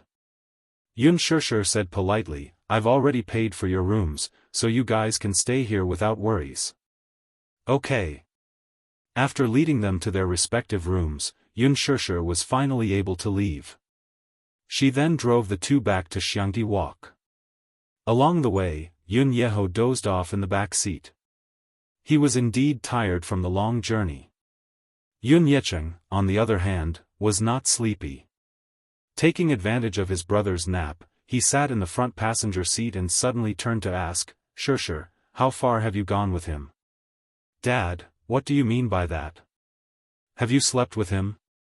Yun Yecheng paused for a moment before asking bluntly, did you sleep together? Xianxia blushed. After a moment of silence, she nodded awkwardly. Yun Yecheng's face turned ashen when he heard that, but he could not bear to reprimand her. Instead, he sternly said, Xianxia, it's not that Dad wants to chide you. You're too muddle-headed. You haven't gotten married and you haven't even gotten your marriage certificate. It's not right for you to be living together. Dad, it's not that Dad doesn't know some things. He's just pretending not to know. I know very well who that man is. Yun Yecheng suddenly said in a deep voice, his eyes full of meaning. Xianxia looked at him. Dad, what do you mean? Yun Yecheng did not intend to hide it from her and went straight to the point.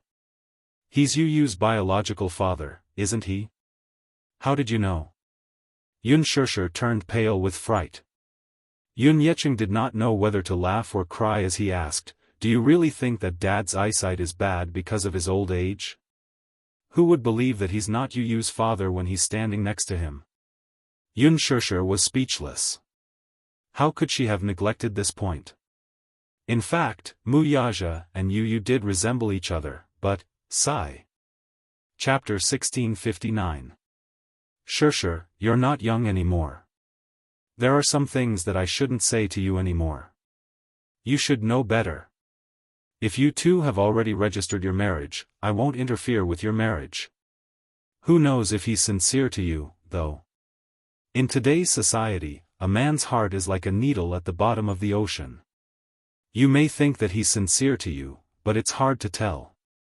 Who knows if he'll be the one you'll end up spending the rest of your life with? Her father's words were well-intentioned and persuasive, but each of them was like a gem.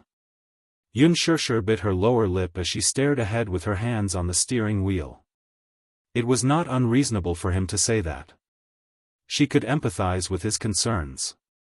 As a father, it was understandable for him to be worried that his daughter would be cheated by an outsider. It was just that he did not know Wuxia well, so it was understandable for him to have such worries.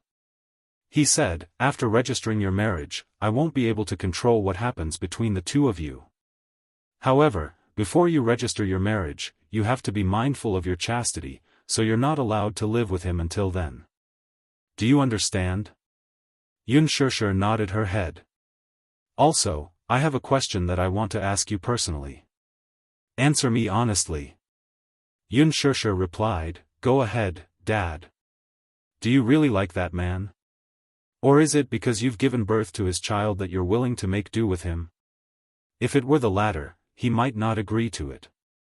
A marriage made for the sake of a child would not be a happy one. He wanted her to be happy and healthy. That was enough for him. He did not ask for riches or fame. All he wanted was for her to be able to choose the man she loved and spend the rest of her life in bliss. At the traffic light junction, she stepped on the brakes and turned to look at him seriously before nodding her head solemnly. The car stopped in the garage. As Wuxia walked over, he could feel Yun Yecheng's vigilant gaze on his back, which was like a prick. He turned to look at Yun Yecheng, only to see the latter regain his composure in an instant. Wuxia didn't think too much about it and carried Yun Yeho to the wheelchair. At the side, Yun Yecheng reminded her repeatedly, be careful, Wuxia said, don't worry, I can handle it. Yun Yecheng nodded, but his mind seemed to be elsewhere. When they entered the house, Yu Yu and Xiao Yichen heard the commotion and rushed to the door enthusiastically, only to be stunned when they saw Yun Yecheng and Yun Yeho, whom they had never met before. "Grandfather, who is this?" Yu Yu asked in surprise. Yun Yecheng was equally surprised to see another tall child standing beside Yu Yu. This child looked similar to Yu Yu. He stared blankly for a moment before he suddenly reacted. Back when Xianxia was a surrogate mother for the muse, she was pregnant with twins. However, 7 years ago, Yu Yu stopped breathing when she was born. The muse came and took away the other child, leaving behind the missing Yu Yu. This child was probably the other healthy child. Xiao Yichen looked at Yu Yu, then at Yun Yecheng, and finally at Yun Yeho in the wheelchair. Chapter 1660. Xiao Yichen was also quick-witted and had a sweet tongue. Hence, he followed Yu Yu and enthusiastically called him Grandpa. This greeting almost melted Yun Yecheng's heart. He squatted down in front of him and hugged him. "Little guy, what's your name?" Xiao Yichen was not at all afraid of strangers. His lips curled into a confident smile. "My name is Mu Yichen.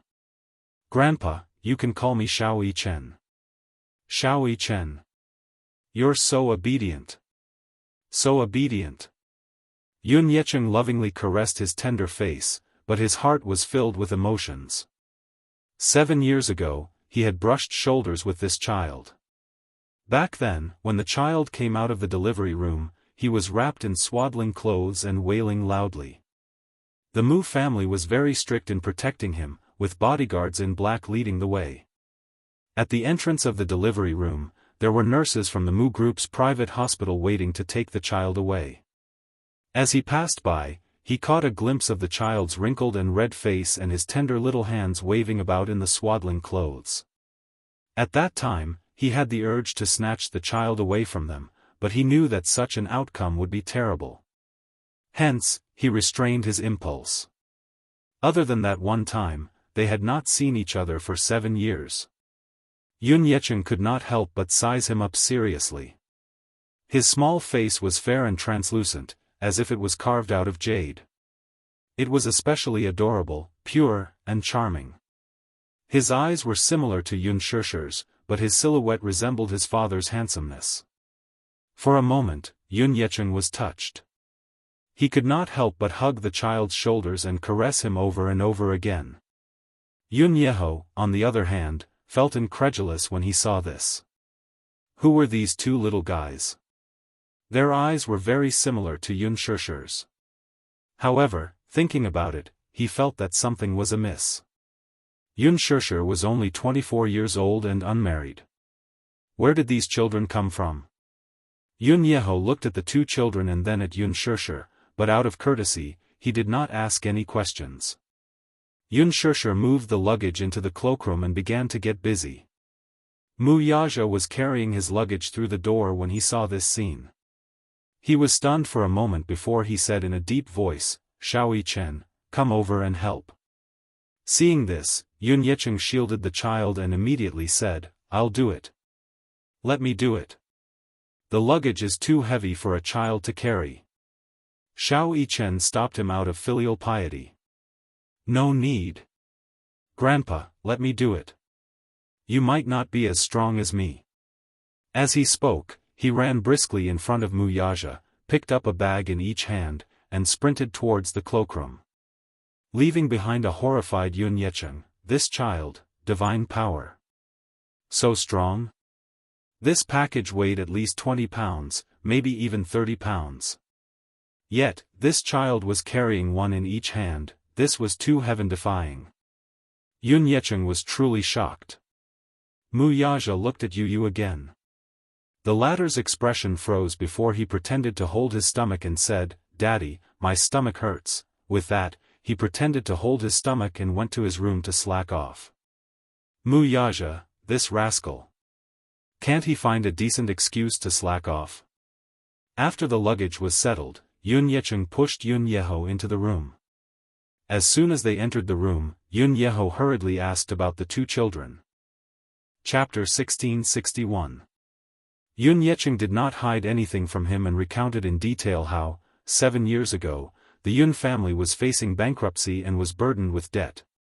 She had done such a foolish thing for the sake of the Yun family.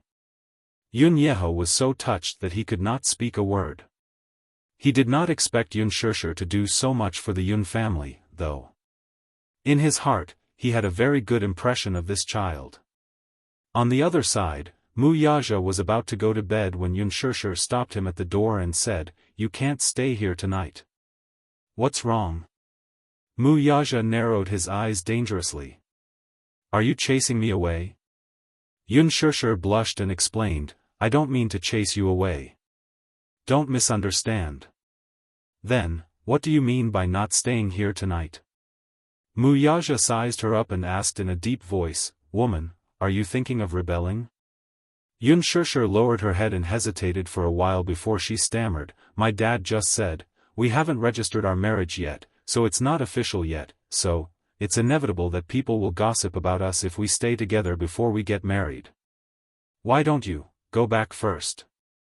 Mu Yaja snorted, but his tone revealed his dissatisfaction and domineering. "Who dares to gossip about you? Whoever dares to gossip can come forward and try." Yun Shishir glared at him. All right. It's late now, you should go back and rest early. I'll wash up and get ready to rest, too." Mu Yaja furrowed his brows, his eyes showing his displeasure. "This is my house." He added, "I've already proposed." Could it be that this was not official enough? Yun Shishir explained, "But, a proposal doesn't mean marriage. We haven't registered our marriage yet, so we're not husband and wife. It's fine if my dad isn't around, but now that he's home, he'll definitely be afraid of me being gossiped about if he sees us sleeping in the same room. He's old, so his thinking must be a little old-fashioned, but it's for our own good."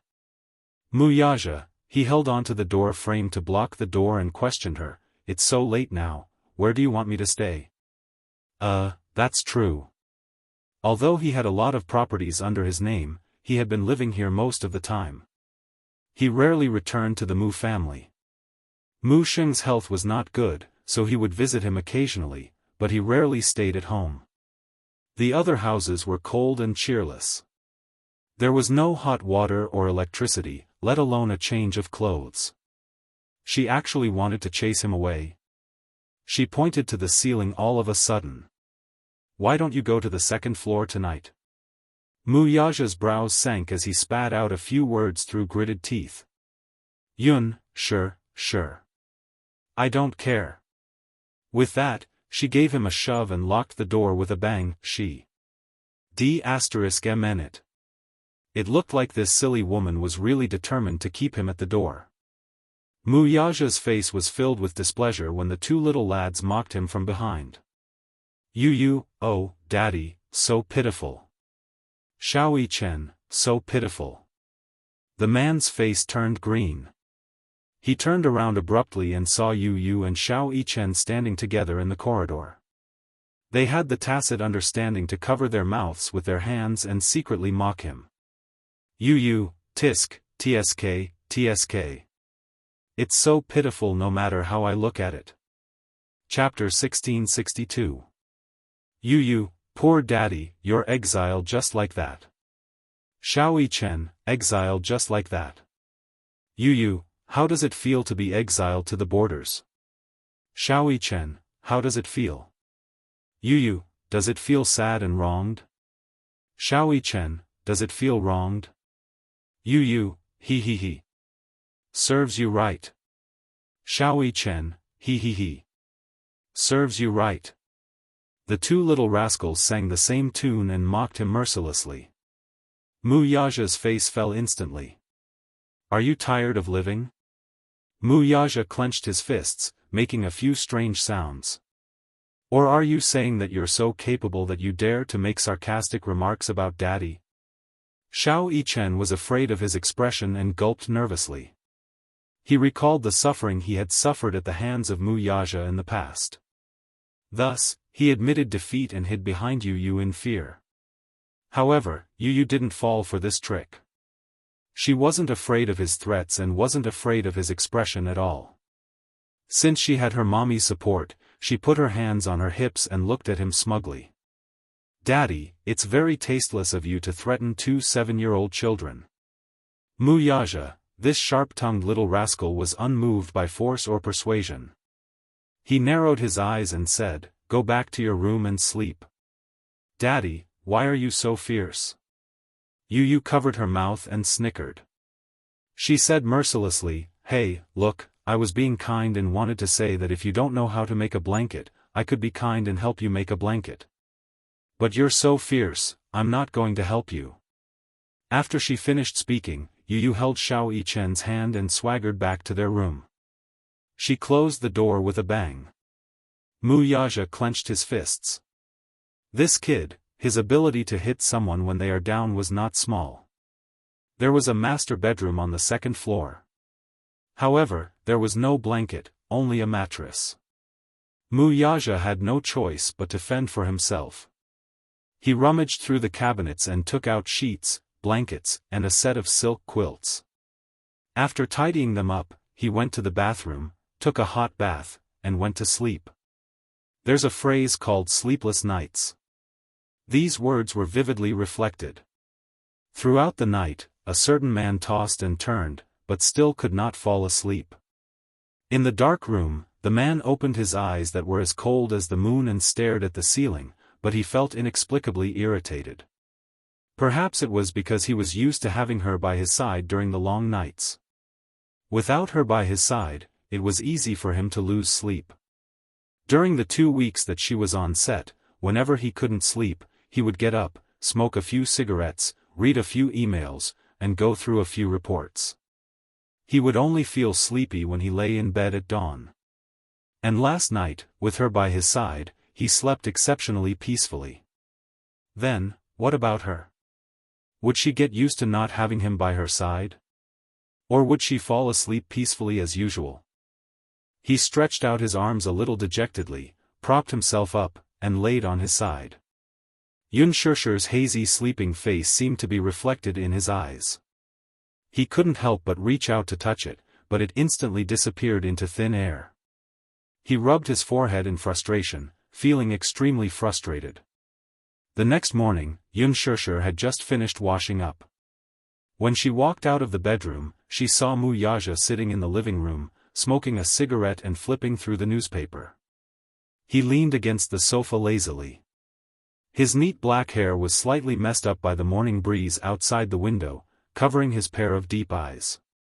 As a result, she couldn't see his expression clearly. She was stunned. "You're up so early?" When Wuxia heard her, he raised his head, put down the newspaper, and walked towards her. Chapter 1663. His first sentence was filled with an unquestionable power. Yunshirshir had just woken up, but faced with his words, she was a little confused. In a daze, she replied instinctively, "In the drawer of the TV cabinet in the bedroom." "Why?" Wuxia walked around her and went straight into the room. Yunshirshir was even more confused as she followed him into the room. However, she saw Wuxia squatting in front of the TV cabinet, pulling open the drawer and rummaging through the cabinets. Finally, he found her household register among a stack of documents. "What do you want to do with my household register?" Yunshirshir furrowed her brows as she stared at his cold and deep face. She was a little guarded, but after racking her brains, she still couldn't figure out what he was trying to do. Wuxia ignored her words and flipped open the household register until he reached her page. Then, he grabbed the household register in his hands and suddenly stood up. He was so tall and straight that it made the room seem small and narrow in an instant. Yunshirshir saw him holding the household register tightly and was even more puzzled. She couldn't figure out what he was trying to do so mysteriously early in the morning. However, she saw him walk in front of her and get close to her. He lowered his head and asked, "Where is your identity card?" It's in my wallet." Yunshirshir didn't understand, but she still answered obediently. "Where is your wallet?" Yun Shishir blinked. In the glove compartment of the car. Mu Yaja suddenly grabbed her and walked out of the door in big strides. Yun Shishir struggled for a while and asked with furrowed brows, Mu Yaja, you're being so mysterious early in the morning. I can't figure out what you're trying to do. Follow me. Yun Shishir was stunned and asked in confusion, follow you where? He turned his head abruptly and stared into her eyes as he enunciated each word clearly. I propose to you, HM. Yun Shishir nodded her head belatedly. Yeah, you promised me. N? Mu Yaja said again, but his handsome eyes flashed with a touch of light. Yun Shishir pursed her lips, but there was a hint of shyness on her face. She didn't know whether to laugh or cry as she said, why are you asking this? I don't understand the meaning behind your words. Answer me first. Mu Yaja paused. His tone was so strong that no one dared to defy him. You promised me, Yes. Yes. Yun Shishir was stunned. She felt that the man standing in front of her seemed to be possessed early in the morning. When she woke up, she saw him sitting on the sofa, flipping through the newspaper. She saw that he looked a little tired, but she couldn't figure out when he had slept last night. Hearing this, Mu Yaja suddenly gave a deep smile and raised his brow elegantly, forming a beautiful crease between his brows. Then follow me. With that said, he held her hand and was about to walk out of the door. His strides were extremely long, and he walked with his head held high, as if he couldn't wait to do something. Yun Shishir found it difficult to keep up with him. She stumbled and staggered a few steps. She said in annoyance, what exactly is it? To the Civil Affairs Bureau. These 4 short words made Yun Shishir completely confused. What? Civil Affairs Bureau? Perhaps his decision came too suddenly, so she was stunned for a long time. Suddenly, she asked a question very foolishly, why are we going to the Civil Affairs Bureau? Chapter 1664. Her question was simply too silly. Mu Yaja lost his cool at once. With a playful look in his eyes, he could not help but ask, register our marriage. What else could they do at the Civil Affairs Bureau? Yun Shishir gaped in shock. This was such a sudden decision that she was completely unprepared. Hence, when Mu Yaja said the words register our marriage, she was left with nothing but shock and confusion. She wasn't ready yet. It was so sudden, she was completely unprepared for it. What's wrong? Mu Yaja saw her hesitant look and narrowed his handsome eyes slightly in displeasure. You're not willing? Yun Shishir immediately replied, no. I'm not unwilling.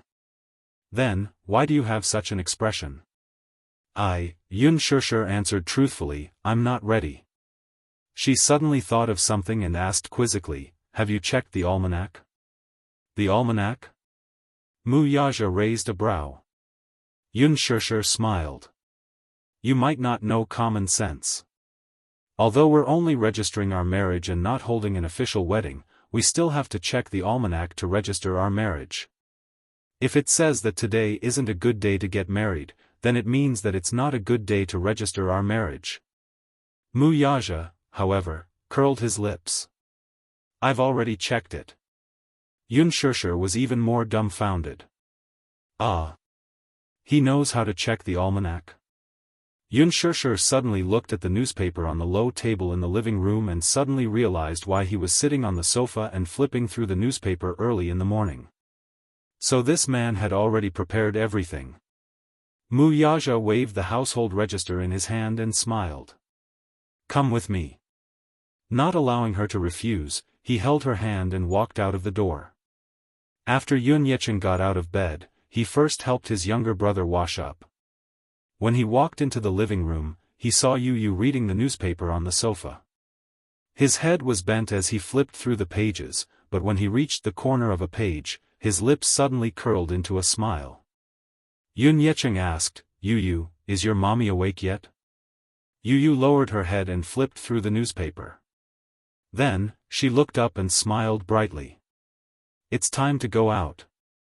He asked curiously, "Where did you go?" Yu thought for a moment and smiled. He probably went to the Civil Affairs Bureau. He closed the newspaper. The moment the wind blew in from outside the window, it lifted a corner of the newspaper. On the page of the almanac, it showed, marriage. Wuxia drove to the Civil Affairs Bureau. Along the way, Unspoken still had a mysterious and subtle feeling. In fact, it was a little unbelievable. Therefore, when the two of them arrived at the entrance of the Civil Affairs Bureau and got out of the car, their heads felt heavy and their feet felt light. They were still in a daze. She had an inexplicable feeling. She felt as if she was a duck that had been forced onto a perch and was at the mercy of others. She was inexplicably dragged to the Civil Affairs Bureau, clearly with a bit of coercion. Although the marriage partner standing next to her was handsome and had a prominent family background, and just 2 days ago, he had proposed to her, and she had gladly accepted. If it were any other woman, she would be so happy that she would be on cloud 9. However, perhaps it was because he was too sudden and overbearing that she felt as if she was being coerced. She did not know where this impulse of his came from, but it was like a whirlwind that caught her off guard. Could she regret it? Unspoken thought with tears streaming down her face. Chapter 1665.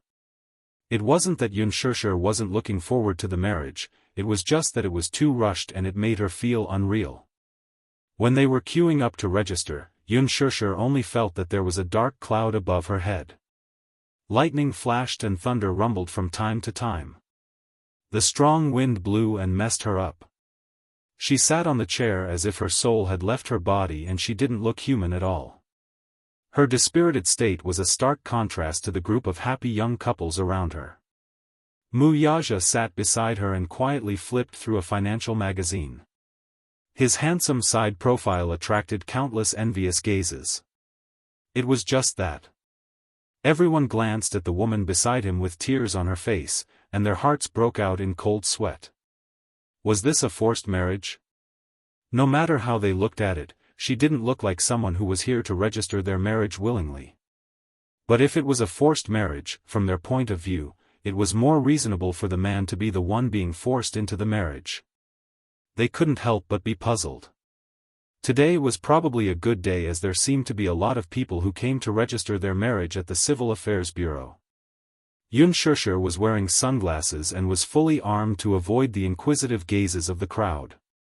Perhaps it was because most of the young people who came to register their marriage were immersed in joy, hence they didn't notice the subtle atmosphere between Unspoken and Wuxia. She was in a daze when she suddenly heard some movement beside her. Turning her head, she saw Wuxia slowly getting up. She looked at him suspiciously, not knowing what he was going to do. Could it be that he was going back on his word? Or could it be that he also realized that marriage was such a solemn matter and shouldn't be decided so hastily on a whim? Wuxia glanced at her and said plainly, "The ID card is in the car. I'll go get it. Wait for me here." Her hopes were dashed. Unspoken nodded woodenly. After he walked away, a woman beside her curiously leaned over and asked excitedly, "He's your man?" "Guess." Unspoken wore her sunglasses and gave an ambiguous answer. "You should be here to register your marriage." When Unspoken heard this, the corners of her mouth turned down and she didn't seem to be happy about registering their marriage. The woman exclaimed, I see that you and that handsome guy are both very young. It seems like you're here to get your marriage certificate. But looking at your expression, it seems like you're here to register a divorce." Unspoken was speechless. The reason why the woman said that was probably because she looked like a resentful woman who had been abandoned. The woman's eyes lit up. "However, your man is really handsome. At first glance, I thought it was a movie star." "Io, you're even more handsome than movie stars." The man sitting next to the woman was a little unhappy. Hey, your husband is sitting next to you. How dare you praise another man in front of me?" The woman immediately hugged his arm coquettishly. Hee, of course you're the most handsome in my heart. The two people in front of her were flirting with each other happily. Unspoken was caught off guard and was fed a mouthful of dog food. The correct way to get a marriage certificate should be like this. But just now, Wuxia had been sitting next to her without saying a word. His eyes were like torches as he stared at the service counter with a serious expression. He didn't have the sweetness of a young couple registering their marriage at all. The more she thought about it, the more bitter Unspoken felt. She lowered her head silently. Chapter 1666. Unspoken looked up and tried to smile. He's the one who's about to enter the marriage grave with me. The woman was speechless. She mumbled, "Why do you make such a happy thing sound so tragic? How can it not be tragic? If she was bullied by him in the future, it would be perfectly justifiable. That man is marrying you. You've made a fortune. Isn't there a saying that marriage is the grave of love? Then do you know what it's called if you're not married?" Unspoken asked curiously, "What?" "If you're not married, it's called abandoning your corpse in the wilderness." Unspoken was amused by her.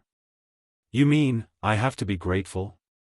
The woman smiled and was about to say something when her gaze suddenly turned behind him.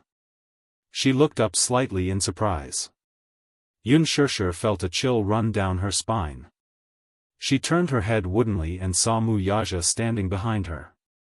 He was sizing her up coldly. "Did you have a good chat?" Wuxia sat down beside her and raised his eyebrows. Unspoken couldn't help but shiver. It was all right. She didn't say anything bad about him, did she? Here's the main point. Wuxia stared at her and asked unkindly, "Do you think that marrying me is the same as entering the grave?" Unspoken shook her head. The woman reached out her hand to him in a friendly manner and interrupted them. She said happily, "Hello. This handsome guy." Wuxia looked coldly at her outstretched hand. He looked down indifferently and said indifferently, "Do we know each other?" Her enthusiasm was instantly extinguished after being splashed with a bucket of cold water. She retracted her hand resentfully and shrank into her man's arm. She thought to herself, "No wonder the girl doesn't want to marry you. She was so fierce to him. She was being forced to marry him." Perhaps it was because Wuxia was sitting next to her, but Unspoken's back was straight and her back was straight. She was like a primary school student who was in class for the first time. She stared straight ahead without moving. Wuxia glanced at her indifferently and inched closer to her ear. His voice was strangely gentle. "Are you very unwilling to marry me, This voice was so gentle that it made one's hair stand on end. Unspoken was slightly stunned and her heart trembled. Answer me."